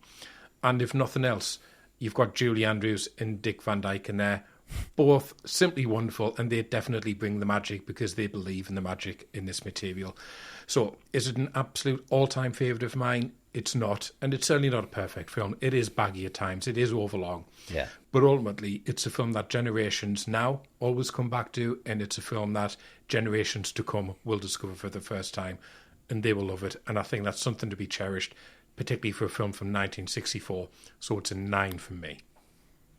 Oh, big score, and it's a big film, obviously, up there with the biggest films ever made. I think when you talk cultural impact, Yeah. and I think Disney magic at its finest, a timeless classic like we've been saying, and creatively, I think it's off the scale. I mean, the advancements in effects technology weaves together live action and animation in a way that had never been done before. Julie Andrews delivers one of the great debut film performances, I think. Yeah. Van Dyke might have a bad accent, but come on, he's brilliant. Oh, come on, that's by the by. And the music from the Sherman Brothers can't be spoken about highly enough. I don't think so. Some of the most memorable songs in Hollywood history. Yeah. I mean, that's not hyperbole or over-exaggeration. That's kind of what they did. Yeah, that's fact. Yeah. Yeah. And does it all while telling a story with some genuine emotional depth. Mr. Banks learning to value his family over money basically will have struck a chord with so many kids over the decades, I think. You probably can't even imagine. Yeah. And to be honest, and this might be hyperbole, but I'd say the world's a slightly better place for Mary Poppins being in it. Yeah. That's quite a special thing. Not an out-and-out favourite of mine personally, but I'm very glad that it exists, and it will outlive all of us, I think, by a long, long way. Yeah. So I'm also going 9 out of 10. Nice. And Westy, to finish us off, your summary and score for Mary Poppins, please? Yeah, I mean, it's just such a wonderful thing. It's just a wonderful creation, I think, from everyone involved. Like, it's not, you can't just go, is that a great film? It's not. It's a great experience. And my kids love it. I love it. I loved it when I was a kid. And I get the same vibe from them. If they have kids, they're going to get the same vibe from it. That's really important. And to create something that has an experience, that has music the way it does, that doesn't annoy you. Once you see this film once, you are changed. That's it. Done. Yeah. And that in itself is an incredible feat. Not a massive fan of Disney, as I've said, but this film, the way that this is done, the way that this is delivered, the way that this is acted, the way that it's just so safe and so warm and so inviting and so wonderful. It's just a little bit too long. Yeah. I think Albert's scene maybe could have taken that out and just trimmed some of the fat off it, and they just wanted to have too much of a good thing. So I'm exactly the same as you guys. I'm going to give it a 9 out of 10. And it's a wonderful thing to have in the world, like you said, John. I'm just so pleased that it exists. Well, we also floated this one out there to our followers on Twitter, or X, to see what they think about Mary Poppins. What would Mary Poppins make of X is maybe a better question. Yeah. Just probably leave immediately. Yeah. Bet Travers would love it. Yeah. But let's see what kind of comments drifted down. Peter J. Murphy at Silly Scotsman said, well, there is only one answer, and screenshotted Mary's tape measure, practically perfect in every way. Nice. Somebody had to. Yeah. That'll do it. Yeah. Yeah. One of our patrons, Ian Joyner, said, one of only a handful of films that multiple generations of my family all know and love for different reasons. Yeah. Let's Go Fly a Kite is the best life advice in any situation. Yeah. Taste and mechanical robins aside, it can only be a 10. Okay. Oh, wow. It is a true family classic, I think, isn't it? It is. He's absolutely right there, yeah. And another of our patrons, Kim Jackson, said, 10, pure magic, made me believe I could do anything and that anything could happen on any given day, and sang along with every song. Yeah. Wonderful. That's what it's there for. Kim didn't provide a recording of her actually singing along, which is a shame. That is a shame. Yeah. Not too late though, Kim. Yeah, Send that one it to the in. next one. Send it in. We'll pay you tuppence a bag. So positive leaning generally from our followers and patrons, and altogether they rate the film as, what do you think? It sounds really high. This sounds like 9.5. I'll go 9. It was 9 out of 10. 9. Okay. So yeah, a high score. In total, like, is Mary Poppins 36 out of 40. Okay. Yeah. And that's us done on Mary Poppins. There you are. Hopefully hasn't made you want to jump off any rooftops. Take your umbrella, if you do, Yeah. or a chimney sweep. Yeah. Unless you pay all Travers, which you've already done it. Next time out, get your oxygen mask ready. Luke, Westy and Matt are diving into the strange and sinister world of David Lynch as they explore Blue Velvet. Yeah. Now it's dark. Well, I mean, it's quite a shift, isn't it? Just a bit. Yeah. I'm going to take a day off before I start thinking about it, I'll be honest. Yeah, I'm sure it'll be fine. First Lynch film we've covered, which Yeah. is crazy. It is, Yep, yeah. it is. Should have probably started with something a bit lighter. I mean, I don't know what. No, I don't know what. Erase ahead.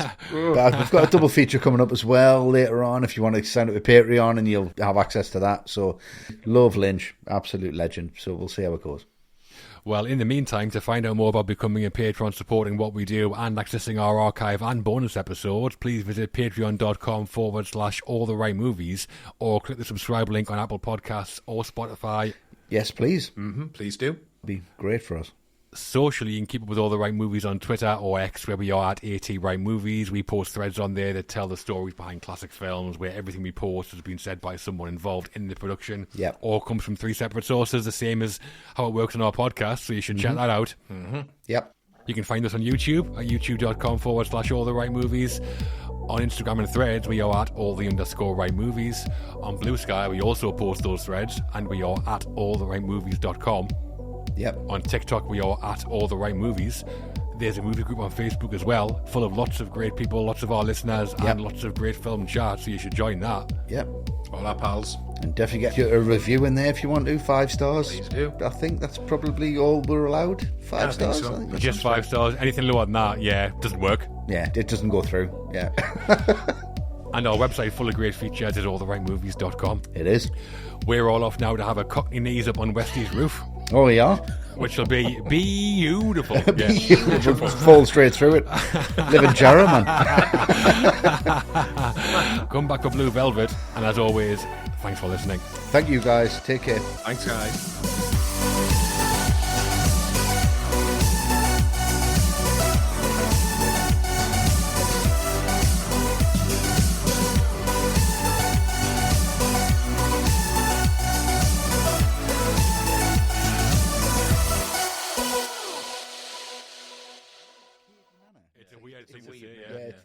It's an oxymoron. The nanny who leaves at the start was played by an actress called Elsa Lancaster. Lanchester. The nanny who leaves at the start was played by an actress called Elsa Lancaster. Lanchester. Katie Nana, the nanny who leaves at the start, was played by an actress called Elsa Lancaster. Lanchester. Fucking hell, why can't I see that? Right. Katie Nana, the nanny who leaves at the start, was played by an actress called Ella Lanchester. Elsa Lanchester. Fucking hell. Get this on the outtakes.